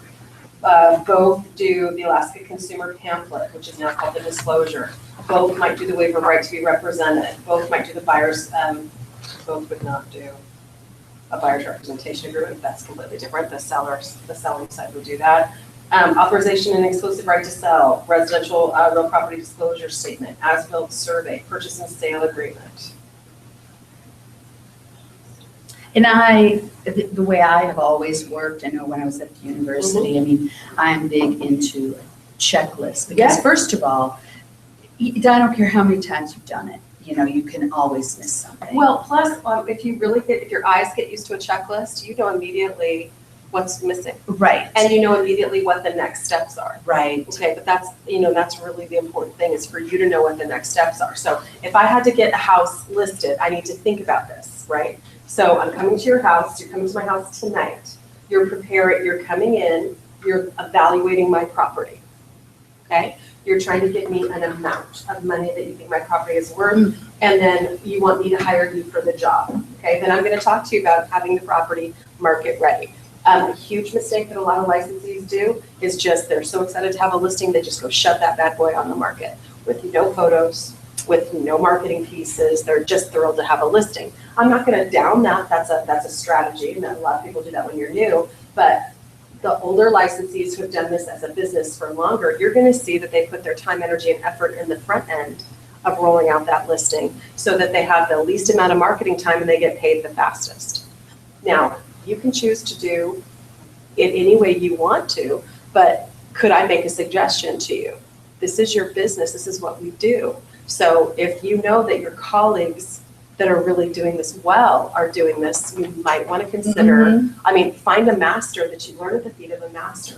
Whoever does listings masterfully, That's who I want to emulate. And there's reasons why they do that. And I don't need to suffer the lesson. I can just believe that they know what That they're it doing. works. Yeah, why try to I mean, reinvent the but wheel? obviously, everybody has to do it. Uh-huh. And you have to, you don't know the steps. That's why you're in class, but that's why I'm here. You don't have to suffer through that, okay? You don't have to do that. And we like you to look good, and believe you me, I want Jack White to look good. Right, right. You know, so I have skin in this game. I'm highly motivated that Jack White looks good in this process. Right. I think for me, another reason that I always wanted to keep my sales files and stuff in order was because you never know if things go sideways. Sure. Somebody's gonna wanna come and review your files. Let me see the email that gave you authorization to do this. Sure. I mean, I wanted to be ready, At the and I'm moment's talking notice. when I was at the university. Anytime, and also when I was there, everybody had to be treated the same way. For sure. You know, it was a sort of a state thing. you Well, know. and I think that should be your calling card. We were talking about that in pre-licensing. There's a lot of licensees who'll do something like, well, I've got a tiered program. If you're a multi-million-dollar listing, I'll give you all the good stuff. And if you're a $150,000 condo, you're not going to get the same package. And I'm going to tell you that's a disaster. Because that $150,000 seller or buyer today is the $1 million buyer in 10 years. I still plan on being in business in 10 years. And if I didn't treat them well when they were here, with the expectation that I'll treat them better up here, that's ridiculous. And I think people know. I think people do. I do. I think people can sense. Well, and that you're- don't you think there's a lot of us who are very sensitive to that? Oh, yes. Oh, listen, yes. Yeah, I think there's a lot of, I'm only talking about myself, not you, just me. I'm very particular. You know, I may not be, your most expensive client, but I want to feel like I am. Yeah, and Or at least feel like I'm in the running. yeah, I just think people know. I mean, we would sell, a $4 million building or a $22,000 lot, and I did it. Exact same work. Yeah. And by the way, it's the same workflow. Yeah. With true, there are exceptions to rules, and a lot of that has to do with the kind of property that it is. Yeah. But literally, it's the same process. Your processes are the same. Your documents are different. Does that make sense? Your processes are the same. So, okay, so I'm gonna go in. I've got my listing paperwork. Now, I can go in with and trust me when I tell you, people are gonna choose based on who they like, who they vibe well with, or you're also gonna have people who really are going to choose who they feel did the best presentation. Mhm. So you have control over most of those things. I may not have control over how I'm vibing with somebody, although I really work very hard on my interaction skills with people. However, I do have control over whether or not I have nice presentation materials, and I do have control over, being prepared. So one of the things I used to do that was, and I tell everybody to do this, okay? So it's just universal. When you go to a listing appointment, I'm carrying a Jack White sign and I'm carrying a lockbox in my hand along with my presentation materials. Because if that person said to me, I need to list this tonight, I'm ready to list it. I'm slapping that lockbox on the door. I'm putting a sign in their window until I can get a yard arm in Where there. do you get the lock? You get those from MLS. So do you actually go over there I and get them? would literally go over to MLS and get them. Is that where everyone gets them? That's where everyone gets them. Okay, I didn't know if there was. Heavy-duty listing licensees are gonna keep lockboxes in rotation. Does that make sense? Okay, You're yes. gonna move one, so, and in theory, your business, this should make good sense to you. The idea being, as soon as one house closes, I wanna be moving that lockbox onto a different listing. Right. That's my goal. And that is what we will do. That's right. I'm so proud of you. You're fighting with me. Okay, so I'm walking in. I'm walking in with my presentation materials, and I'm walking in with my sign and my lockbox. And I'll tell you why I started walking with my sign and my lockbox. Number one, I remember a day I got, and literally this is what happened, because if you ever get caught out with someone, you'll never do something again. Well, I thought you were a real estate agent. Don't you have that with you? Don't you have those things? And I remember thinking, oh my God, no, I don't have it on me. I don't have it on me. And then my next, so I got caught out. Well, I'm not gonna give you my listing because you're not ready to go. I was like, oh, okay. When, memo to Teresa, never happen again. Then, when I started walking in with my sign in my lockbox and looking at somebody and said, I'm ready to list your house tonight. If you're not ready to list, we don't have to put these on, but I'm ready to list your house tonight. I got such a different reaction. I had people go, oh. And I really, and I'm not saying that was the moment, maybe it was me, how I was coming across, I can't answer that question, but that was the moment that listings for me really changed. Where I started winning the listing appointment. And if you go on listing appointment, guys, and you lose and lose and lose the listing, and they pick somebody else, they pick somebody else, and they pick somebody else, you really start honing into what can I do better? Because your job is to be in front of a seller who wants to sell or a buyer who wants to buy. That's your job. So if I'm in front of a seller who wants to sell, I'm ready to list that property. So I'm going to make myself look as good as possible. I'm going to be professionally dressed and presented. I'm going to walk through their property. I'm going to give them a good CMA. The other thing that I started doing when laptops first came out, and as soon as you could have your own internet service, so I have had an air card. I don't know if you guys know what an air card is. So it just is a card that you can get from anywhere where it doesn't matter if they have internet at their house or not. You have internet. Yeah. Okay. Also, your phone can be a hotspot right now. Mhm. So, back in the day, this is even 10, 15 years ago, we used to have these little towers that we used to be able to port with us, right? So do you guys have internet service at your house? Can I get online? No? Okay, no problem. I can get online. Just give me a minute. Again, what am I showing somebody? You're ready. I'm ready to go. Now, a lot of laptops right now are built in with, with wireless service. So you can, a lot of people now have, you can have 15 devices on in your house at any one given time. But the other thing I did was I started revealing the Wizard of Oz. Okay, I started pulling the curtain back and I started doing CMAs in front of someone. Okay, because it doesn't take me hours and hours and hours to do a CMA, especially if I'm in a very homogeneous neighborhood. Do you know what I'm saying? Yeah. If I'm walking into a condominium complex, so it doesn't take me hours to do a CMA. But one of the things I can show people is I can literally say to them, this is how I'm evaluating your property. Mm-hmm. This is what I'm looking at when I'm looking at the internet. Right. So I'm basically showing you my process. Guess what happens when you start showing people your process? They start buying into your pricing. Right. Well, I can imagine, if you're sitting there and you're saying, okay, like they know that, okay, my neighbor 2 doors down, I know he got 357. Mm-hmm. So I think I should at least get 357 because look, I put these new countertops in. You can say, wait a minute, he got 357 because look at his bathroom. He Sure. did the bathroom, Sure. and look at the cabinets Sure. that he put in. Sure. And you don't, you know what I mean? Or you can say, oh, you thought, I said the list price was $357. He actually sold at $349 and he paid $10,000 for closing costs. Right. So there you go. Then I'm revealing the wizard to you. And he was on the market at that price, and then I go to the history button. I click the history button, and I show them, here's the history button. And then there's a further click on the history button. Here's the price reduction, here's the price reduction, here's the price reduction. I can show them those things. Here's the days on the market. Here's the days he was on the market at 357. Here's where he got an offer at 327. Or Whatever. What I made it at. Right. So again, I'm taking off the wizard, and when I'm talking to them about, and this is just, and I said, and I'm just telling you, this isn't my opinion. I'm not doing this based on Teresa J. Block's personal opinion. I'm doing this based on the market's opinion. And I have proof of what I say because I have what again? Ooh, I got statistics that I showed you all the way in the beginning so that you could get really familiar with the market. I've got days on market. I've got your neighborhood. So I keep trying to drill you guys down so you can feel like you can really get it. Right. So then when you're standing, and then of course, I'm absolutely serious. If you are out with buyers in a particular price point, you're gonna be an expert in that price point very quickly. If I'm out in Eagle River looking in a certain subdivision in a certain price point, I know what the features, advantages, and benefits of each of the different houses are. I know which, and I know my buyer's style, they end up picking that particular thing that directly fits them the best. Again, if I'm a $1 million buyer, I'm online, I'm looking and evaluating every $1 million home. I mean, I'm not just looking at $1 million homes in Providence Point, I'm looking at every $1 million home because gosh, maybe there's a better home.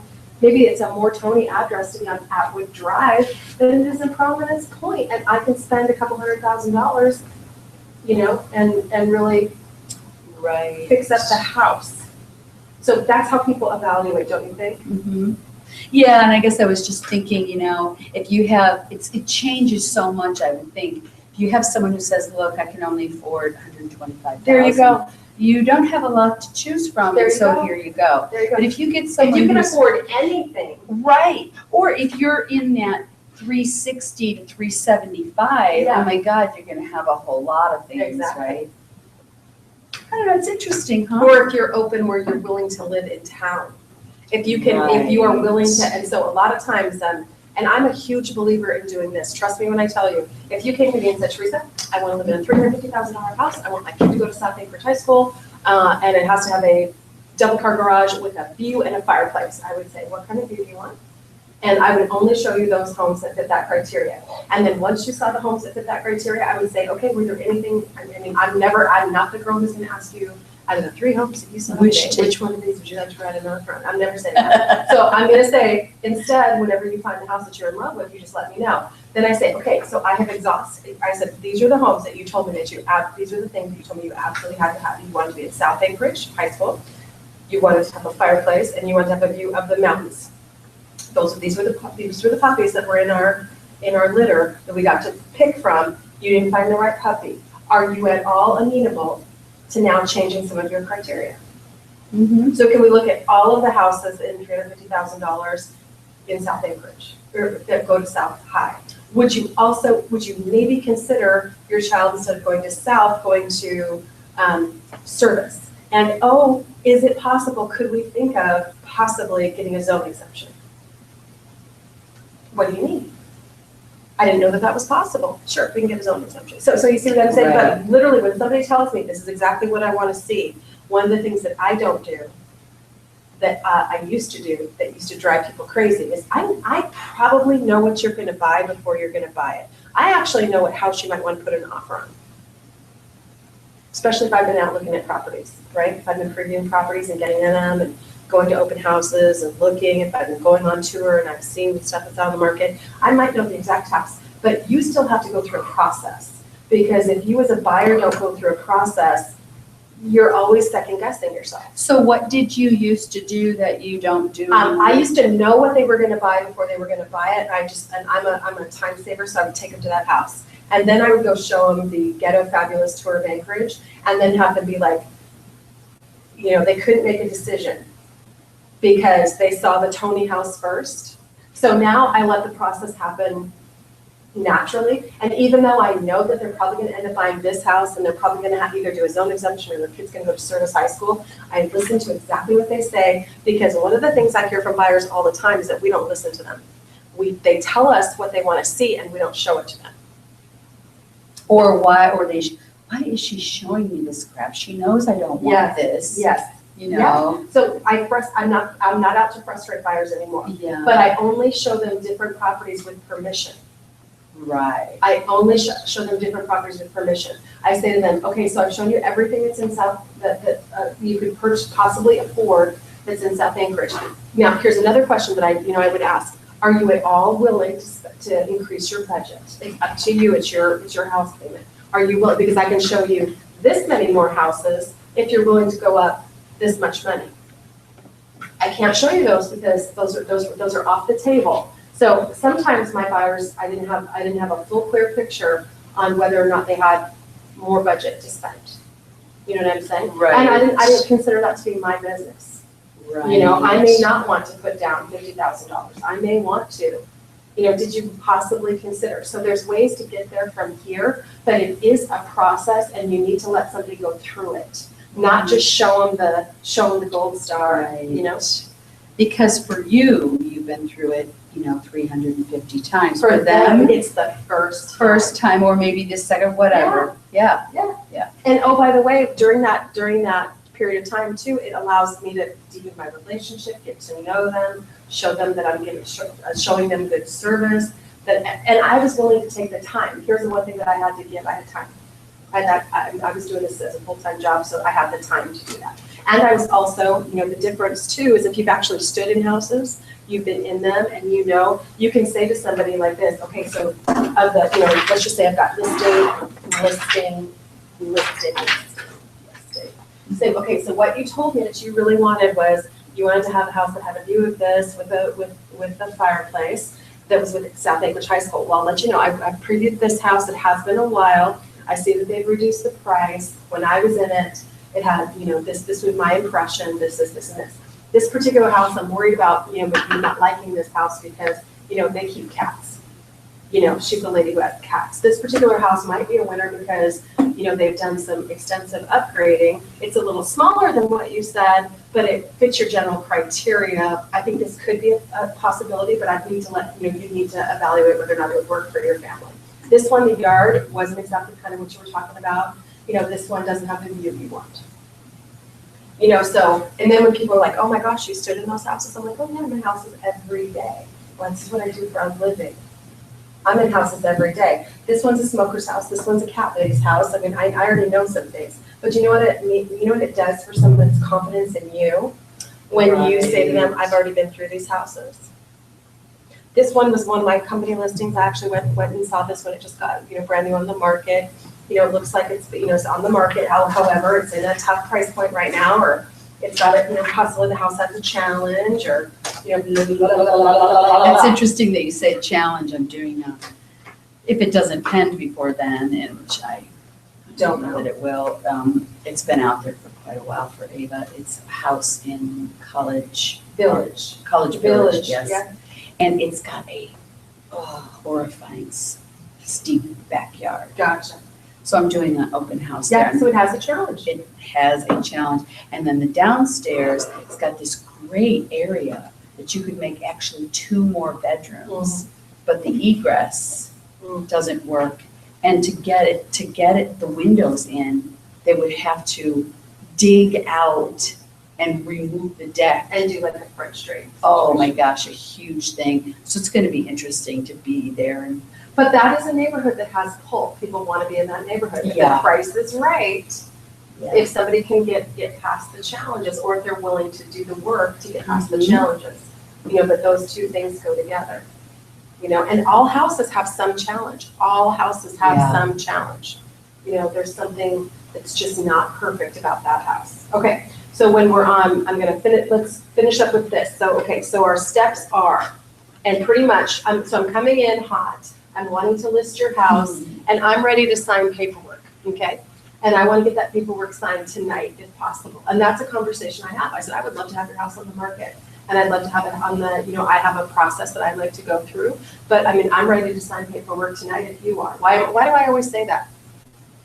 You have to ask for the sale. You really do. You really do have to let them know that you're ready to go. Yeah, I think I think it shows confidence. It shows that you're serious. And I find that, the difference that you'll find is a lot of times when you start, you're kind of scared. You're afraid to lose a deal. Stop being afraid to lose a deal. You don't have a deal. Don't be afraid to lose it. That's true. You don't have it. So don't be afraid. Be willing to say, because the longer you stay in the business, the faster you start saying things that you're not ever looking to hurt somebody's feelings. I'm never, and the way I get around that, based on even my own personalities, I always say, is it all right with you if I give you some impressions about your home? A lot of times they'll say to me, I know exactly what you're going to say. I'm like, okay, well, I have to have a conversation with you because this is what I do for a living. If I didn't have a conversation with you, I wouldn't be a good realtor.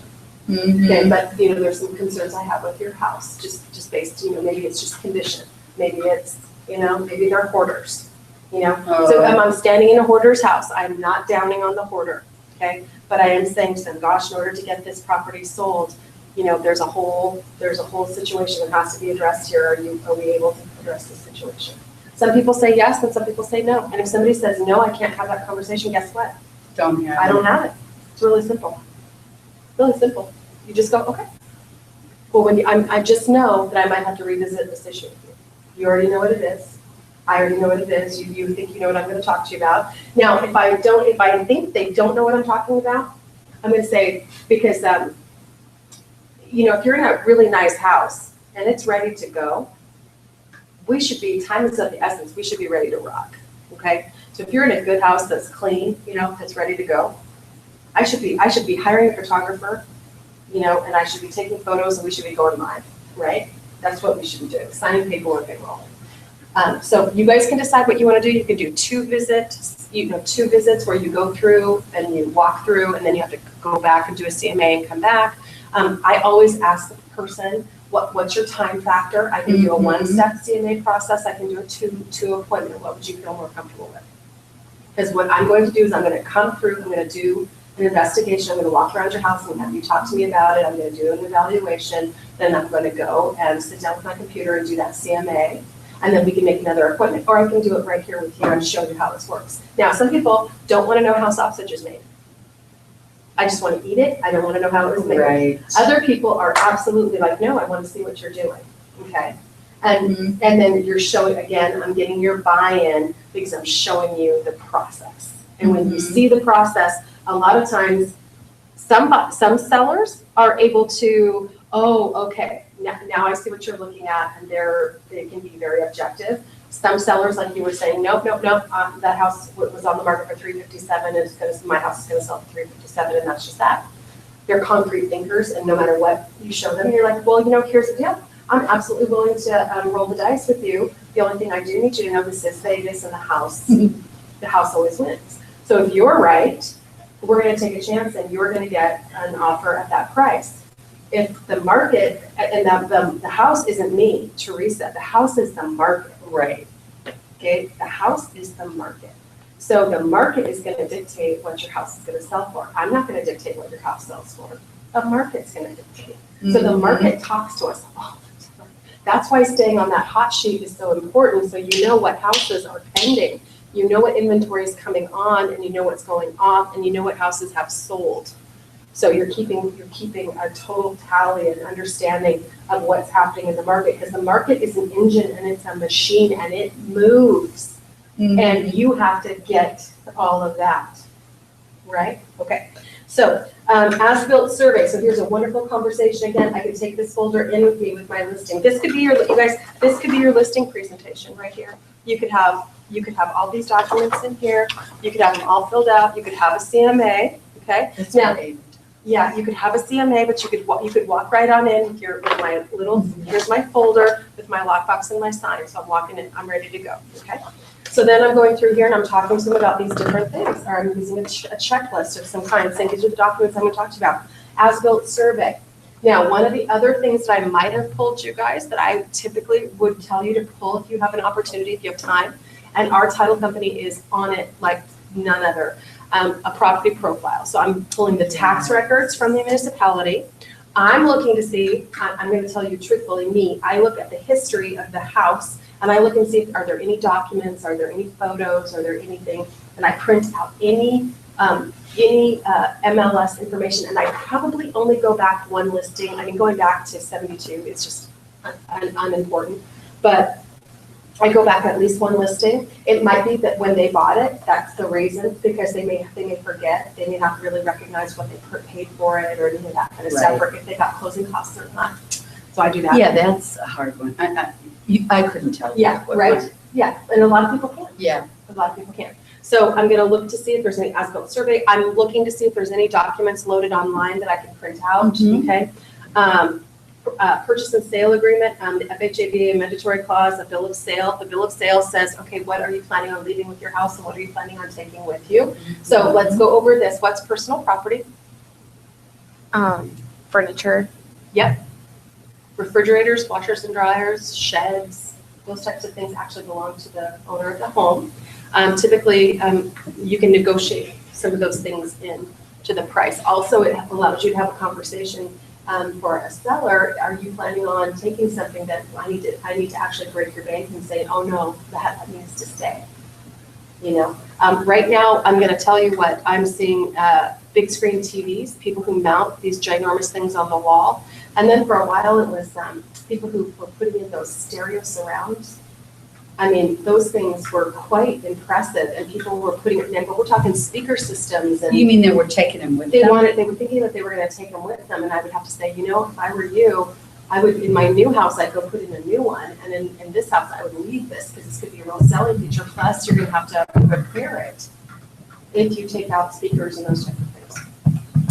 But I'm seeing those ginormous flat screen TVs are now mounted to walls. And I mean, if you have a bolt hole this big because you took down your, I mean, that looks terrible. And a lot of times you'll also see they're mounting the TVs over fireplaces, so it's like a perfect fit for this perfect TV that someone may not be able to go out and replace. So think about those type of things. Homebuyer awareness, sex offender registry disclosure, affiliated business arrangement disclosure. We have to do that because on the front end, even at a listing appointment, we still need to let sellers know that the owner of our company has an ownership interest in the mortgage or the title. Home warranty brochure and policy. This is a great thing for you to share with them on the front end. So listing protection, I can tell you, it's a way to really differentiate yourself. A lot of listing licensees don't talk to a seller about it on the front end.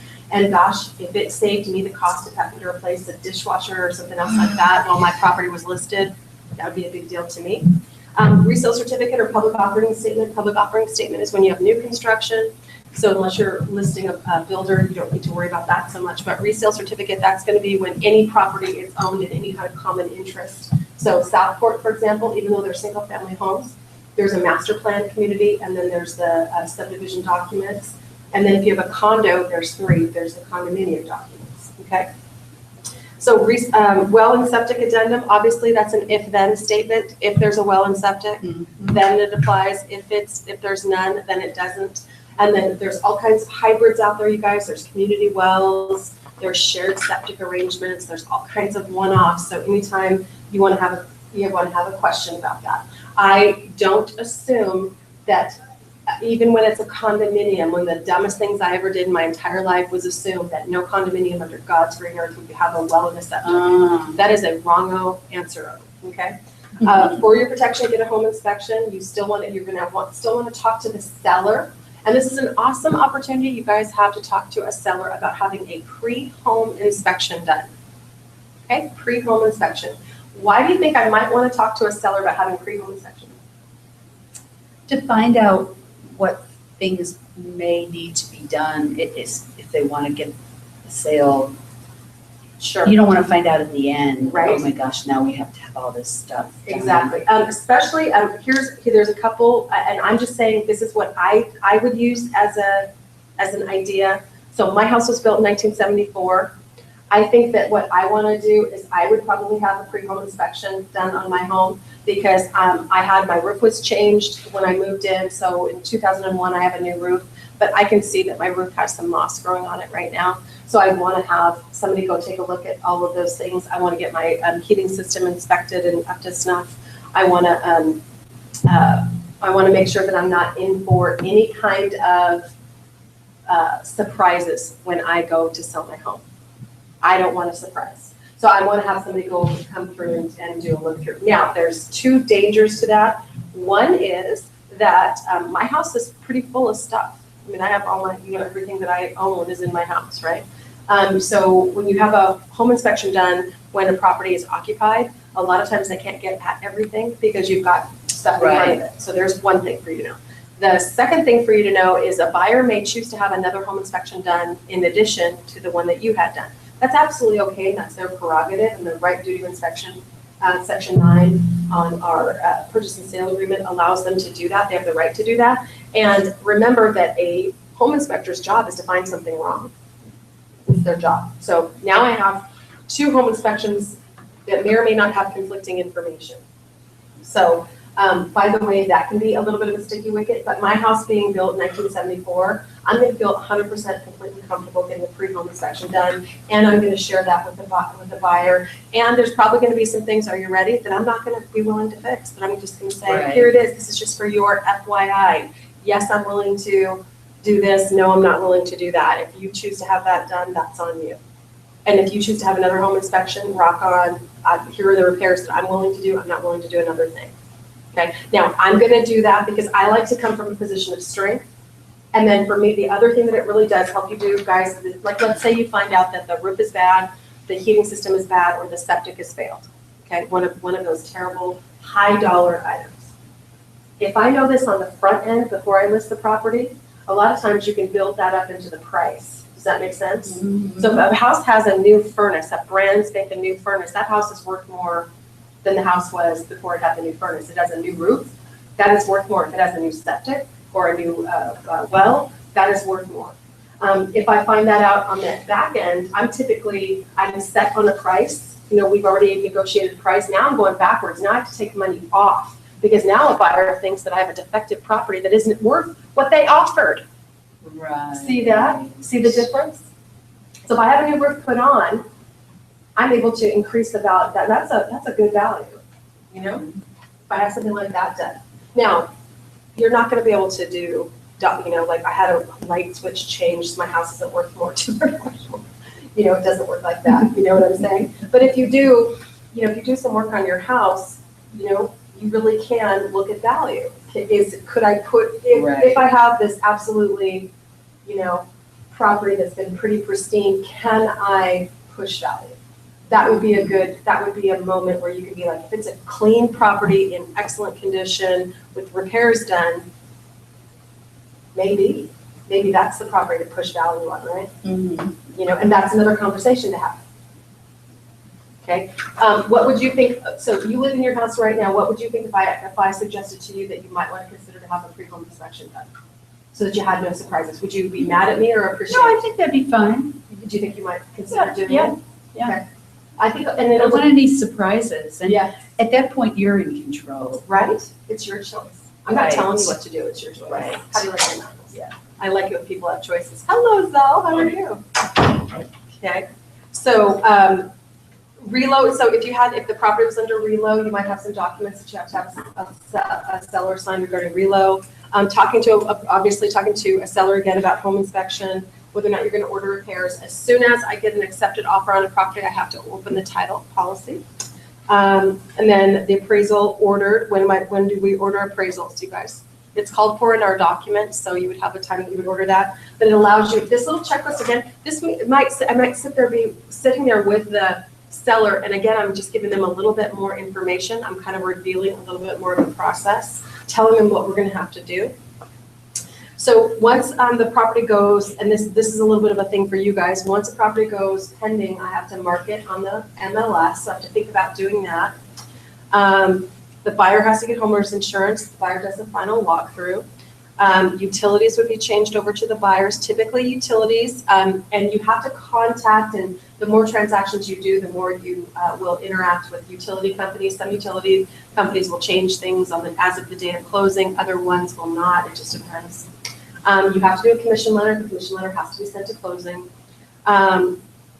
So the sold sign, which should come down, MLS switch, we close out the MLS, and we want to make sure, one of the most important things that you want to make sure you're charged for lock boxes, but you want to make sure that you go retrieve that lockbox. And hopefully, off of that listing, the whole idea of having a listing is to generate other business. Listings are lead gen, okay? A listing is a 24-hour-a-day billboard for you.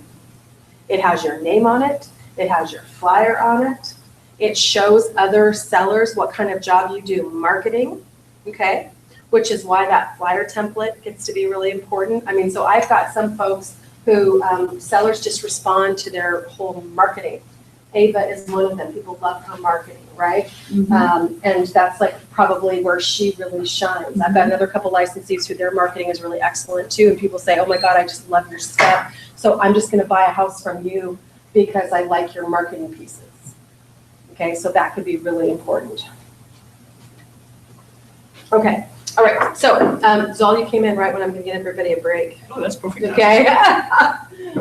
You guys need, how about a 15-minute break right now? I'm able to talk so much more. So how have you been? Doing all right. Yeah, excellent. Yeah. Love it. I'll give you an analogy that's kind of odd. I never had drugs or went into drugs or anything, but it's almost like a sense of withdrawal after the Sunday class. Really? Yeah, so then Monday I was busy doing work, and then Tuesday I was busy doing work, and then Wednesday I really filled the session, but I couldn't make it because of work. And I am reading the glossary every night. Good. Multiple times during the day because I'm doing that. Excellent. But I literally had a sense of withdrawal. I said, no shit, I can make it for 2 hours, so let me just go and listen for 2 hours. You know? I love that you're coming. That's wonderful. We've been going through, let me share with you what we've been looking at. transaction timeline. We have these handy dandy little folders. What else did I share this morning? One of our licensees went ahead and took one of our documents and branded it to herself, which I think was brilliant. She's probably super busy today. Oh, she emailed me at Glory. 7:30 this morning and said, it was so cute. Good for her. She is having, Another interesting thing that I did this today because, so in terms of marketing, I have an opportunity to market my professional business, and I realized that I hadn't set up a website for that business in Alaska. And so this morning I actually went and I got Wix and I got the domain name and whatever. And so this weekend I'm going to be building a website. good for Because you. I've got a presentation on Tuesday. And I need to get business cards made with that new website and whatnot. So long story short, the question I have for you Sure. is, does Jack White have a standard template for building websites? All Jack White Realtors websites look the same? You get, when you join our Yeah. firm, you automatically receive a website. Okay, so that's fine. So you, So I'm and not if you, creating, you can't, you obviously can do whatever you would like. Oh, And you if you would like to have multiple websites, you can do that as well. And some licensees do have multiple websites. And that can be great as long as it's not confusing to your customer. So I would tell you, if it were, I'm not the most technologically savvy person in the world, but I would tell you, I would want to get in the business, I would want to work it, and then I would want to work on, because you automatically get one. Right. I would then want to look at, you want to do a little bit deeper dive on websites before you go out and you buy or build them. Sure. You want to see what looks good, you want to see what doesn't look good, you want to check on, so what I do, now this should make sense to you, I would go and look at the top 20 real estate licensees in my market area, and I would See look what at their they're doing. websites Right. look like. there's another interesting thing that I've done is the small business or SB something, small business thing. There's one in Anchorage and they do a lot of free consulting. Small business administration, Small business, yeah. thank you. Yeah. And they have a lady that does a lot of website consulting or advising and teaching and whatnot. And we can at least bounce what I'm creating right now off of her. And yours is an absolutely correct idea, which is finding realtor. Yeah, I'm a stop-go method of real estate. I don't invest money in my real estate business until I've done some transactions because, and I don't mean to down on technology, but it depends on, there are going to be those licensees out there who are going to be nothing but a tech agent. Yep. There's also going to be, but anything that you don't do well, you don't want to do. And you have to do consistently. That's the Exactly, biggest because side, it looks flip like, side of it. I mean, exactly, and that's my other point. I mean, I have licensees who I've seen have gone out and bought 50 domain names and started Oh my 50 God. crap pages, and I'm gonna blog this year, so they have a blog from 2006, because they blogged one time in 2006. And I mean, when you go and you look at those websites, you automatically just go, So now I've got another question for you. of course. I understand reasonably homes, Sure. but you made comments many times about the valley not having codes on a recent point in time and things being very frontiers-like in the valley. You don't have a furnace, am I telling the truth? This lovely lady lives in the valley. So- Toyo so- Districts and Toyo Stoves.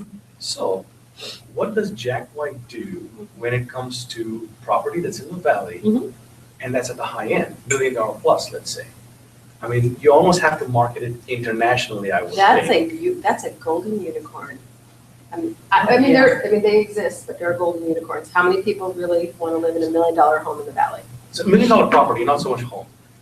So, again, I started putting the word out that I'm studying for being a realtor and that's what I'm gonna do part-time and blah, blah, blah, whatever. So now people are talking to me about it. Oh, now people are talking to them. So I said, yeah, I'm interested, if the owner is interested in engaging with somebody that's relatively new, whatever. Okay, so that's the whole point. It's in Glacier View, which is halfway between Palmer and Glen Allen. Mhm. So it is in the middle of nowhere. It's facing the freaking glacier and whatnot. Beautiful property. And it is classic valley type thing. He's got a big home and he's got a whole bunch of well-built other ancillary structures. He is semi-Amish, so he's kind of got that woodworking thing in him and he builds that stuff and whatever. And I'm thinking to myself, well, sure, I got your message listing, but then comes the whole marketing side of something that is so unique. Well, here's what I will tell you. There is a buyer for everything. Obviously, that guy went out there and did that. I would not be willing, as a licensee, to put a ton of marketing dollar into a golden unicorn. I would be willing to do a shared marketing situation. So Mr. Seller. Can you flip that? Can you make it a totally way he pays for the You absolutely could. Because that's what I was thinking. I was like, there's no way in hell I'm going to invest. Because I was thinking of this kind of a property would require, and so I was also going to ask the question that, something like this would require realty experience at a slightly different level. No, I'm gonna tell you no, because you know somebody right now who's gonna buy $1 million house today, They can work with you, Zal, or they can work with me, or they could work with 15 of the top licensees that I could tell you who work in that price point. It literally is who they vibe with that moment. The truth of the matter is, all people know about 10.2 realtors, and I'm not making up that statistic out of the top of my head, that's a NAR statistic. So all people know 10.2 realtors. The reason why they may use you or me is typically we were the person who was interacting with them, or it was top of the mind with them the moment when they were making their decision, or we were the last person to have a good contact with them, or we were, so that's why, a referral, or we saw them last at Rotary, or we saw them last at a thing. So they when they thought real estate, they thought us. But you will be just as successful selling that property as the top 10 luxury real estate agents. It is who has the listing. But you have the ability to choose. We were just talking about that, about how you choose to place yourself and how you choose to roll that listing out. You have ultimate choice there. There's the perfect example is Terry was here earlier. She has a property in the valley. It originally, I looked at the taxes. The house is valued at $256 and the property is $875. Started out, the woman that lived there wanted $1.6 million. Okay, well, it whittled it down. It's now $850. Okay. With no buyers. Right. And so it's really actually a very good price because it's on the frontage road of the Parks Highway. The house is in perfect condition. It's got, a barn, and I mean, it's nice. 7, almost 8 acres. And so I've been thinking ever since I went to see it, what type of person is going to buy this? Because the house is way basic, way like nothing. The kitchen is something you'd find in an apartment. Well, that's what you were saying. And so it's like, okay, who would buy this? Preppers, okay, might want, because it's got a barn and all this stuff, right? But they're not going to have $850,000. Yeah, if they have $850,000, they're putting it into their nuclear armament. Right. Or their food And then cash. because at first when I thought $850, I thought, you're like across the road from a doctor's, Right. from the hospital. Okay, I looked at the house. No, doctors are not going to live in that house. So now what? It's going to have to be someone who's willing to buy the property and subdivide. It's going to, I mean, I just can't. And here's what's really interesting. I love having these conversations because the person who ends up buying sometimes is going to do something with the property that you never thought of. Never imagined. Yeah, they're gonna open up the grow operation. Right. They're gonna do horses. Who the They're heck going. knows? You don't Right. know. They're gonna do a assisted living facility. You don't know. But who would you market that to? But that's the problem. You just put it on the market. You market to everyone. Yeah. I don't specifically market to any one person because I mean, never know. well, I mean, if I were to tell you that the most likely buyer to buy in Eagle Point, in Eagle River, a nicer upper scale neighborhood is going to be a officer in either the Army or Air Force, I would be correct. But what I can't tell you is which one's gonna buy, and I can't, it's not always gonna be that. It's not always gonna be that. Do you see what I'm I saying? can't wait to Yeah. see what happens with Exactly. their property now, because it's Exactly. just so, It's so interesting. It is interesting, and standing at the house, I think, oh, it's really well-maintained, perfect, has a beautiful hot tub in its own enclosure in the back, a barn, a playground. It's just really, it's got a pond, very nice. But standing on the porch, you can hear on the Parks Highway. I mean, nothing but cars going by. So I'm thinking, who would want to actually live here? It isn't, and that is a question that I always ask myself, who do I think would buy this house? You never know, and I'm always thrilled to find out what the answer really is. So you wouldn't, you don't, I don't- ever specifically market Well, to. I can tell you that you can do that, but there's a lot of marketing dollars that die that death. Yeah.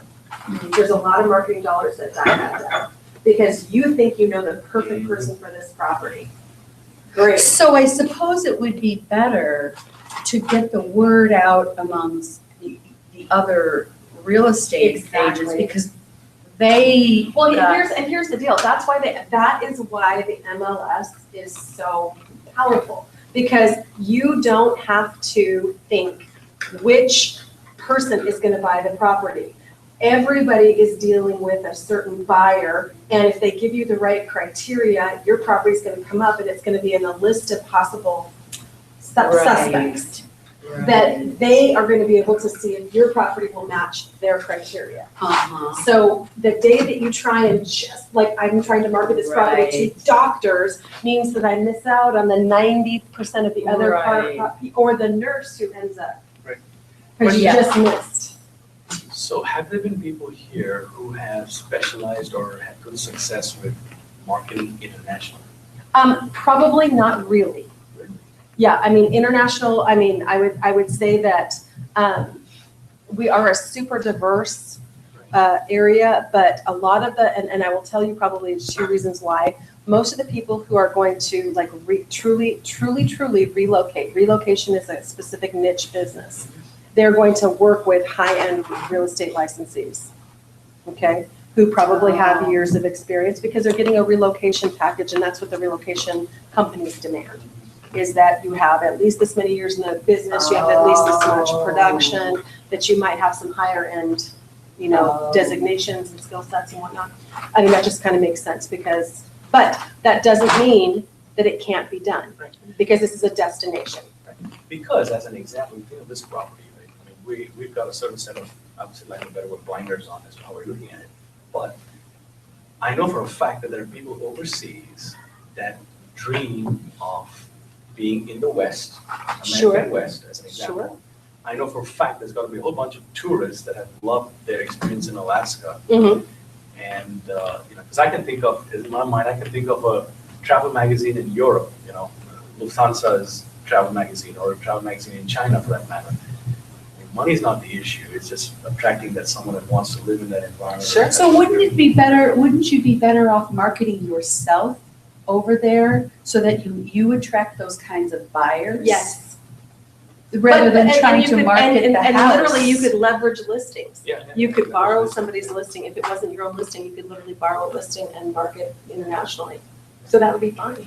So there's double, triple, quadruple ways to do it. But yeah, I would tell you, yes, I would agree with you. You'd be better off marketing yourself versus just. Do you specific want to property. live in the United States, whatever, blah, blah, Yeah. blah, I can help you. There you go. You know what I'm saying? Yeah. Rather than I've got this property and you're looking for that one person that Yeah. wants it. But I don't know. that is here's the brilliance of the MLS.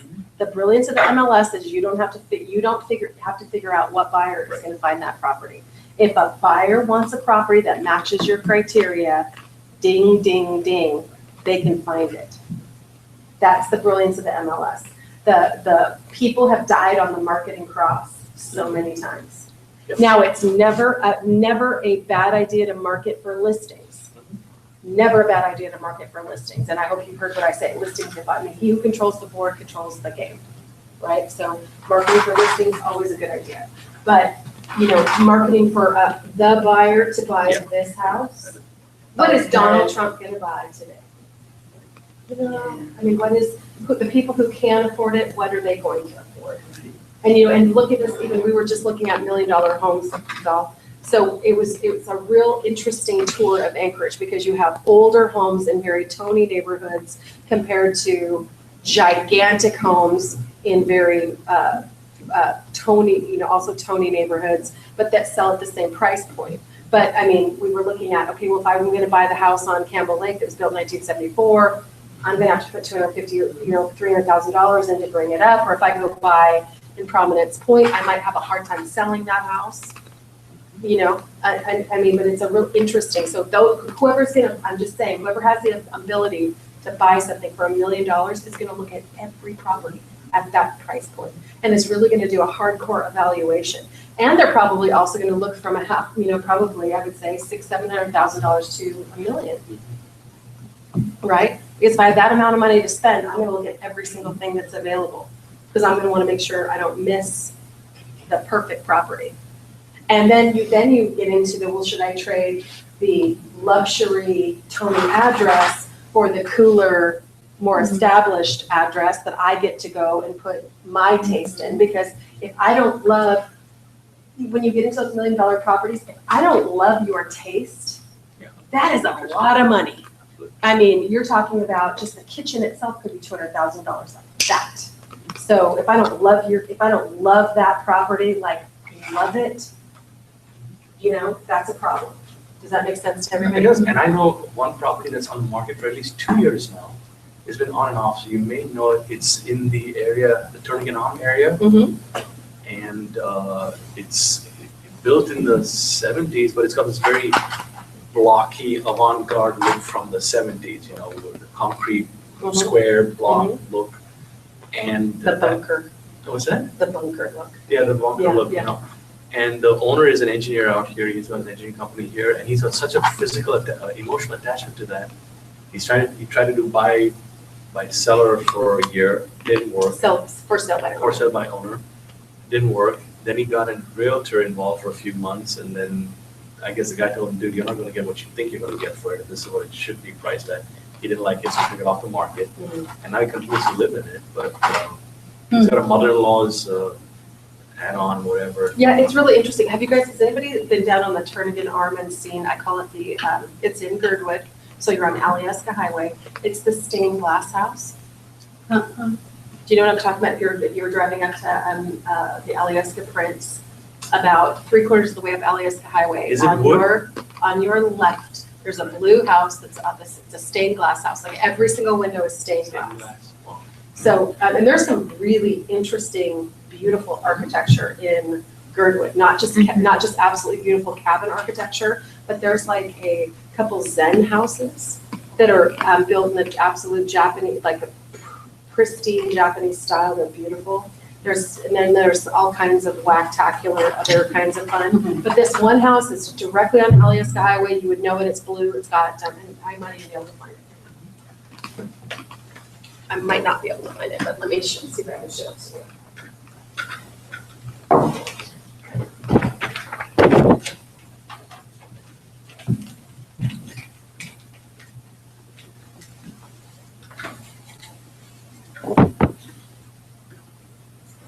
And this house, I think, has been listed 1 billion times.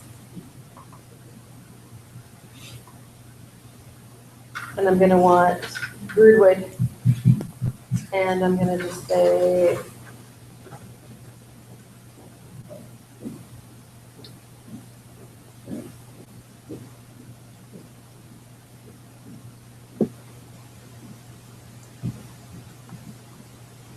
President Hamilton lives in Girdwood. President before the current president of the oh, is that right? university.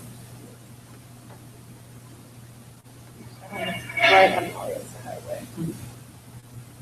So we've got one house pending in Alyeska at $675,000. Hmm.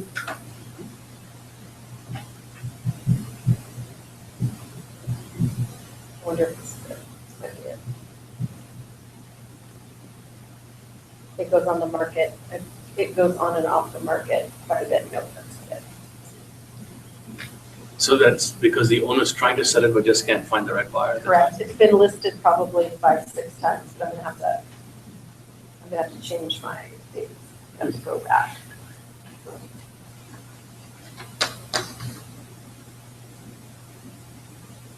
So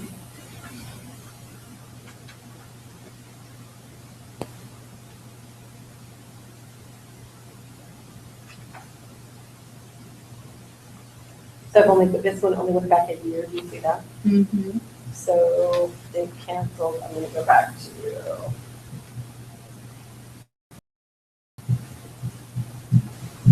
That'll get you. Because I don't think it's closed, nobody's ever sold.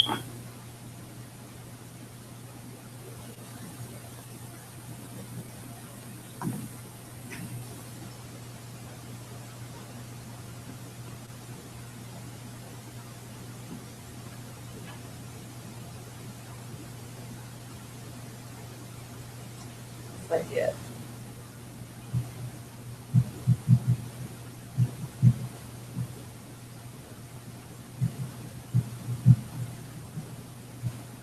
So do you see the stained glass right here? Oh, That's pretty. wow. So, right here from the inside. Right here. Every window in theory has stained glass in it. Hmm.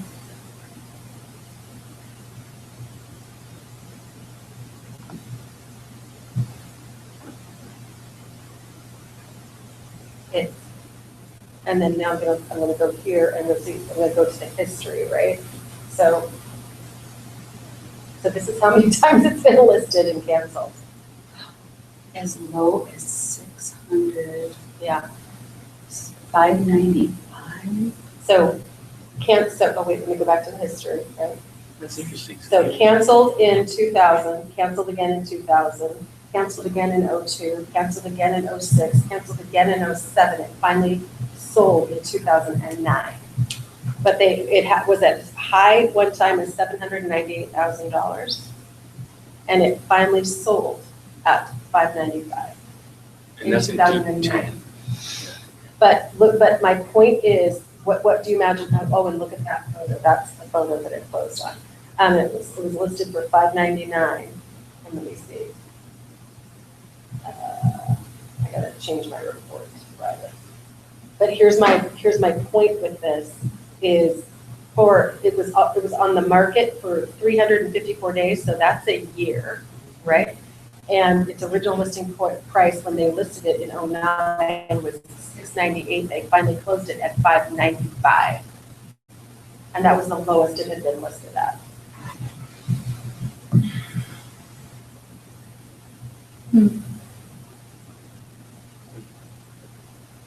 But the other point being is, do you see how absolutely distinctive the property is? Mm-hmm.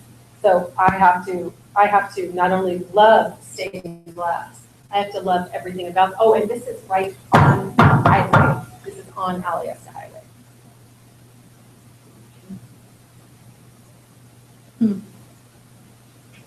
It's odd.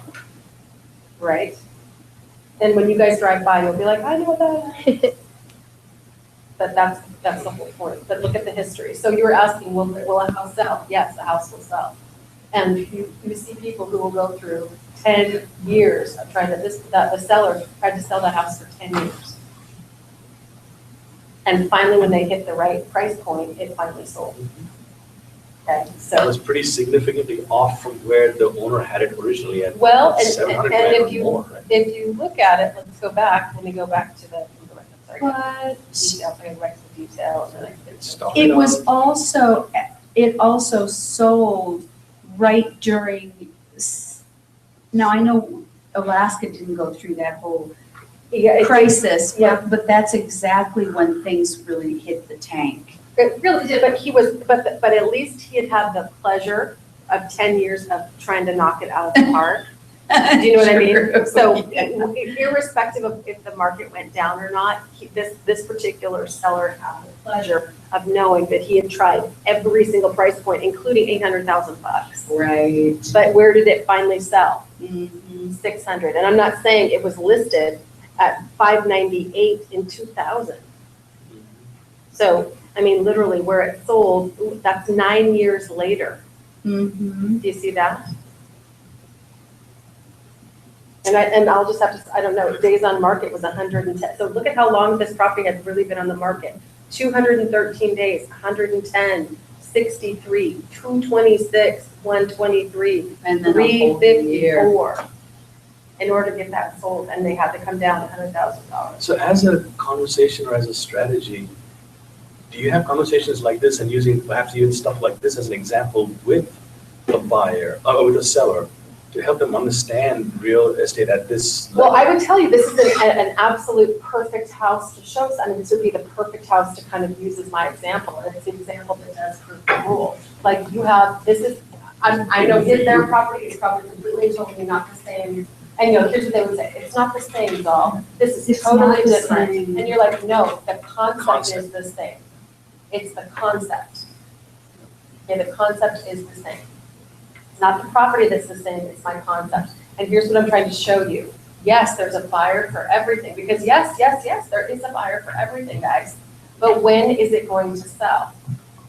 It's when the perfect buyer meets the perfect price. It's, you know what it makes me think of? Do you ever drive by these car dealers? Yeah. And you see this, bright green Right. car And with you the say, purple who's gonna buy stripes, that? and you think, who would buy that? Somebody's gonna buy that car. Yeah. Yeah. I always think about that when I see, and then you'll see somebody on the road driving, you think, I cannot believe you bought that car. You know what I Right, mean? Don't you think though? So the other thing we did, Zal, is we did a little sneakers, and we found, we wanted to know who owned a particular house. So we went and looked on the tax records, and we went and found who owned the house. I just wanted to know, who's making that kind of money, right? Well, So- they said that they had a $10 million house that they were sacrificing for $3 million. It was a $10 million value. So we were like, okay, who's this last guy? one. Uh-huh. Yep. Okay. So AEDC yesterday came out with their employment numbers. Did you see that? So AEDC Zal, for keeping up on the kind of blow by blow economic daily what's up is fantastic. They do probably 4 luncheons a year. They do an annual market forecast. They do a mid-year forecast, and they do kind of 2 other luncheons kind of quarterly to basically stay in the news. They're also part of the Live Work Play initiative. So is that like a membership organization or something? Yeah, it is. I mean, but anyone can go to the luncheons. I mean, yeah, it's kind of hooked up with the Chamber of Commerce as well. But it's really looking at like what's the strength of our economy. And I mean, they do such things as show like how many jobs we're expected to get in any one different segment. What's our jobs.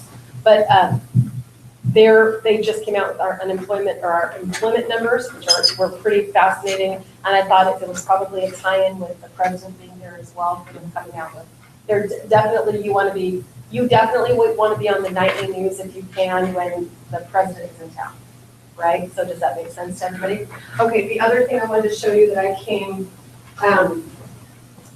typically you're going to be invited to go to a lot of these different things. Here's a real estate report for 2015.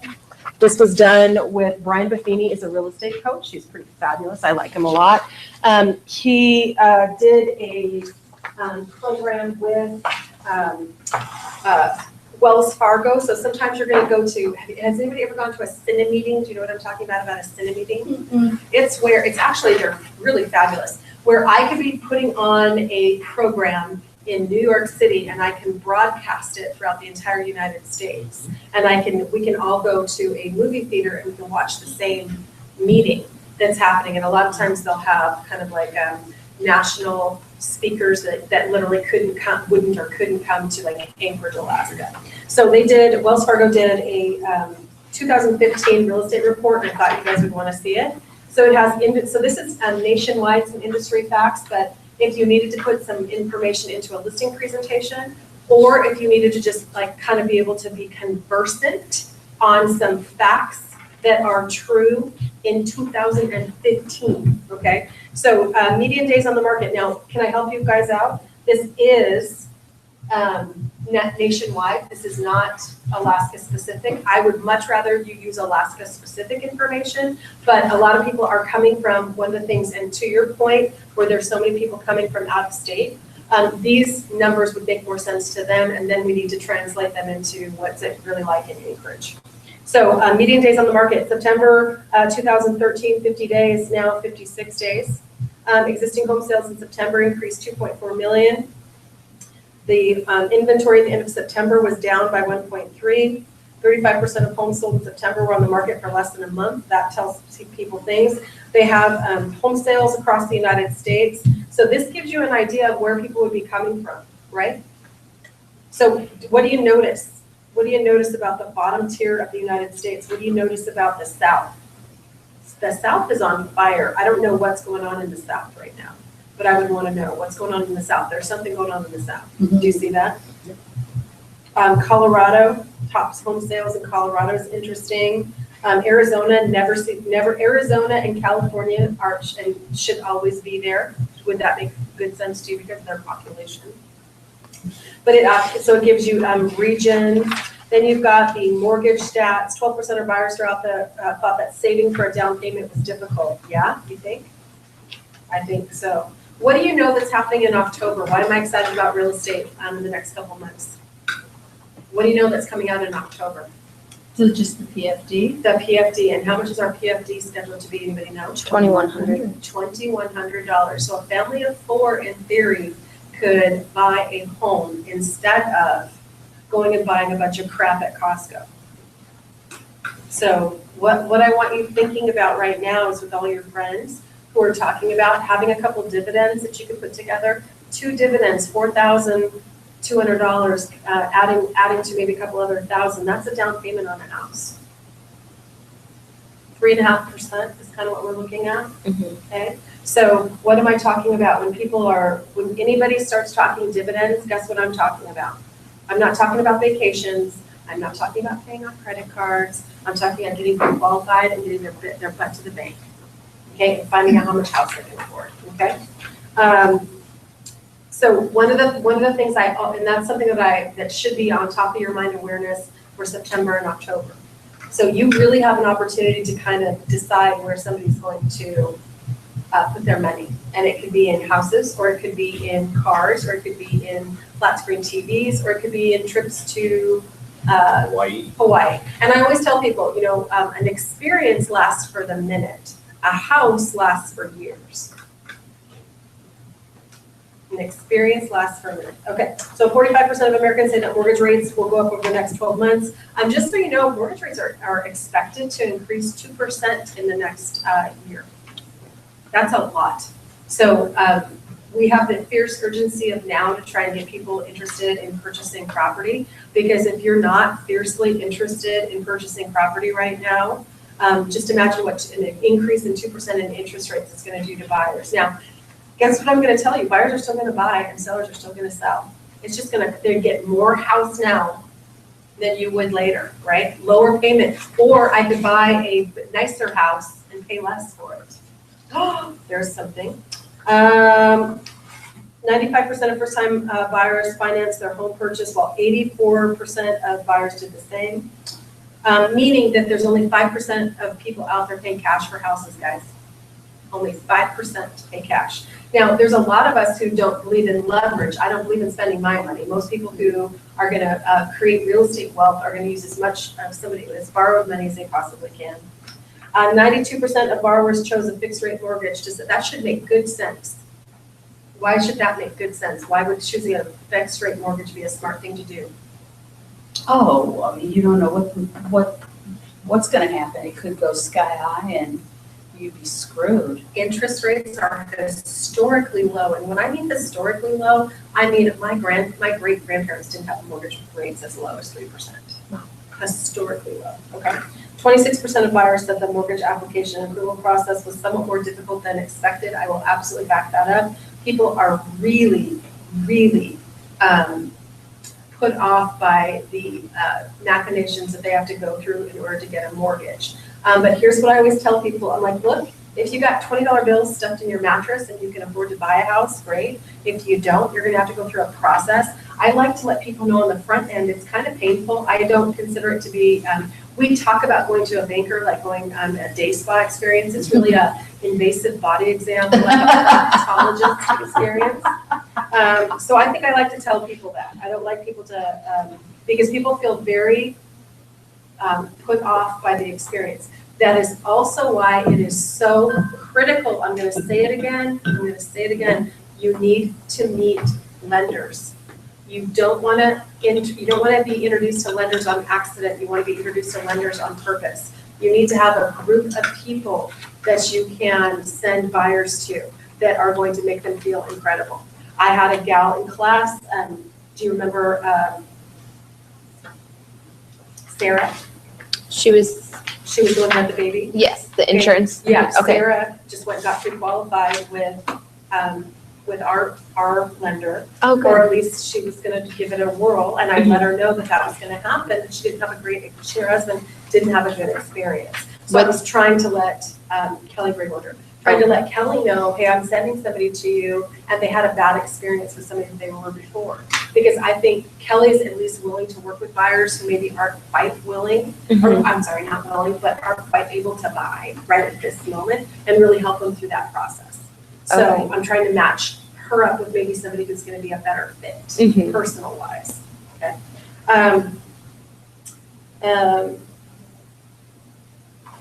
So distressed properties, look, there's properties are not, we're really clearing out distressed properties. Although I will tell you, there is a conspiracy theory amongst realtors that there is a shadow foreclosure market. Does anybody know what I mean by a shadow foreclosure market? That the United States government did not allow all the homes that could be dumped on the market to be dumped at one time because it would have caused another zombie apocalypse, cataclysmic crash in our market, that they held back properties and only let them release them strategically. I'm gonna bet that that is true.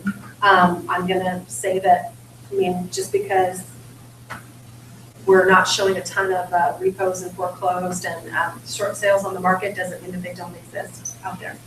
Because people, even when the short sale market was absolutely in its prime, you would meet people who were going through hard times that just hadn't come on the market yet. Number one reason why I want you to know how powerful you are as a realtor. You can stop a foreclosure process in its tracks, okay? The number one reason why people don't talk to realtors is they are ashamed. They're just deeply ashamed of not being in control of their financial life. And they're afraid to talk to people about it because they don't want their friends to know. They don't want anyone to know. I mean, some people don't want people to know that they have a medical condition. Some people don't want people to know that they're going through a divorce. Some people don't want anyone to know that they have financial issues. So they're the folks out there who are living a lie, and they're deeply stressed, okay? And what they don't know is if they would talk to a realtor, we could actually stop the foreclosure process. I've stopped lots of foreclosures, okay? So what you do is and the other thing is a really smart strategy for you to use is you need to recognize that everybody at some point in their life goes through hard financial times. And if you haven't been through hard financial times, hold on to your seats because you're going to go through hard financial times someday. It's just going to happen. It's inevitable for all of us. So, the thing to do is to really humanize the experience. I mean, I've been through hard financial times. I've done great. I've done terrible. When I was younger, if anybody in the world should have better knowledge about how to work with money, that didn't save me from being a 20-year-old kid and decide to buy a car instead of a condo. You know what I'm saying? You can't not probably some money experiences are growing and learning experiences, aren't they? So a lot of us have to learn the hard way. Yes. Right? Okay, so today's buyer, 31% of buyers are Gen Y, 30% are Gen X, 30% are baby boomers, and 9% are the silent generation. Why would that be so important for you to know? Why do we think generational selling is really important in real estate? Well, you kind of have to look at what's in your area, Sure. right? Well, I think the other thing is you have to recognize that Myself, who is going to be attending my 30-year high school reunion next year, I'm in a different place in my life than somebody who is just getting out of college. What high school? What Service High School of 1986? Class of 1986, Service High School. I'll be at my reunion. And I have a little T-shirt. I was just talking about this weekend that says, "Once a cougar, always a cougar." And it was funny about 20 years ago because people were like, "Oh, you went to Service High School," and then now people are like, cougar has a different connotation than it used to have. It doesn't just scream Service High School. Now it says something about you in a whole different way. Like you're at the high school for a whole different. Right. So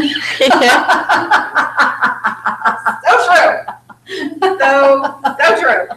So true. But generational trends, also it's how you interact with people, right? So generationally, we're interacting with people differently. We have to recognize that, younger people don't want to talk to you on the phone.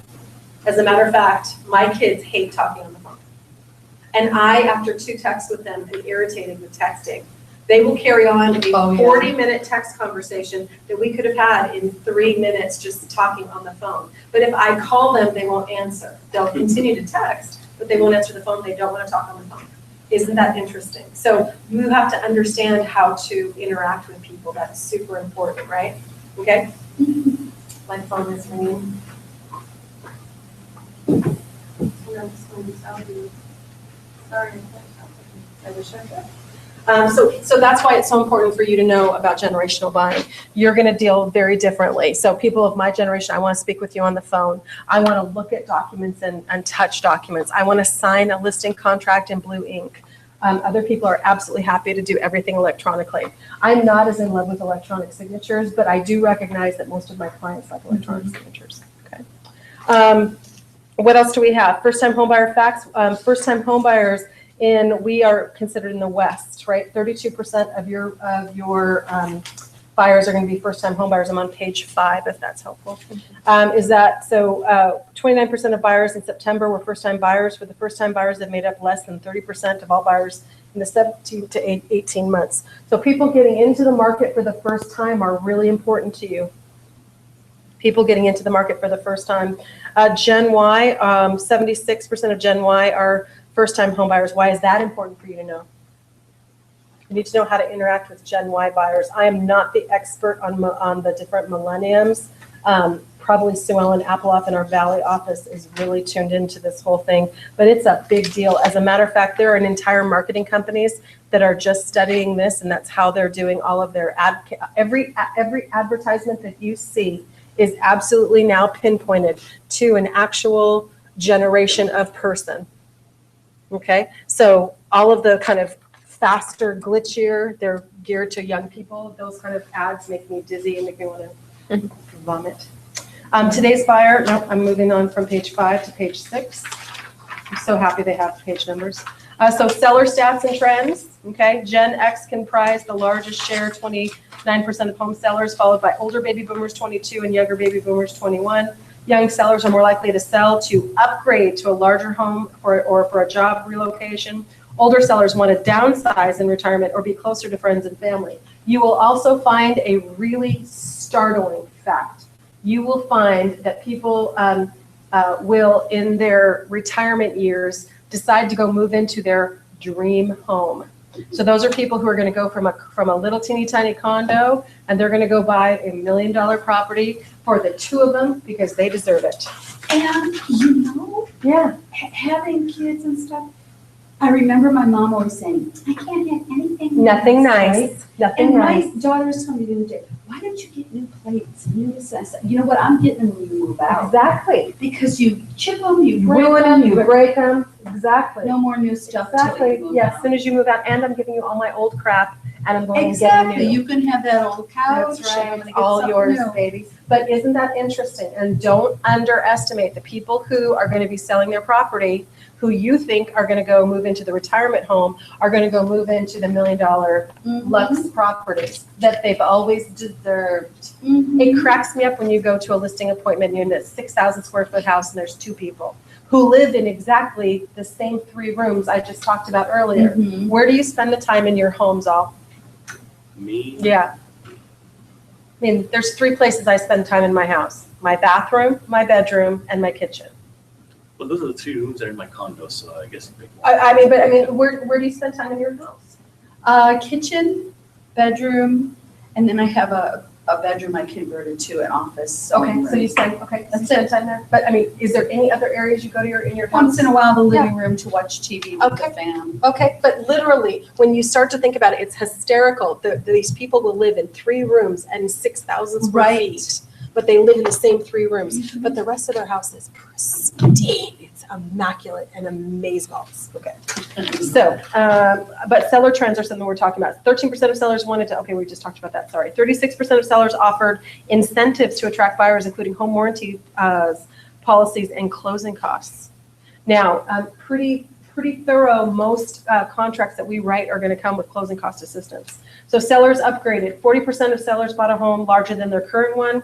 47% purchased a home, a more expensive home. 53 purchased a newer home. That makes absolutely good sense to me. Why would I want to purchase a newer home? Or as new as I.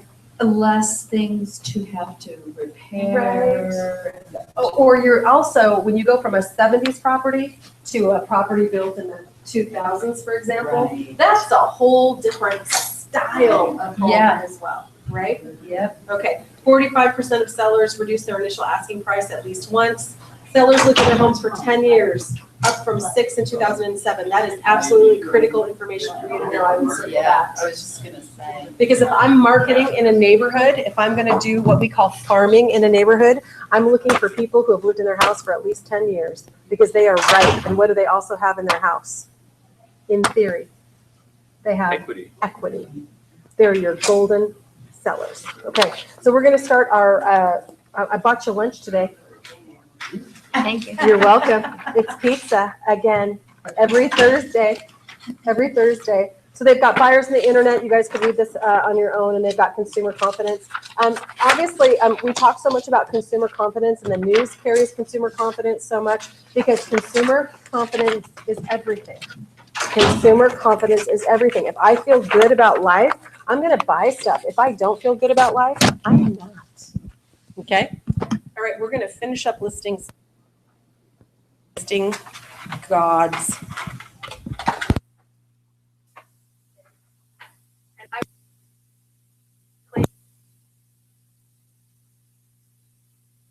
People are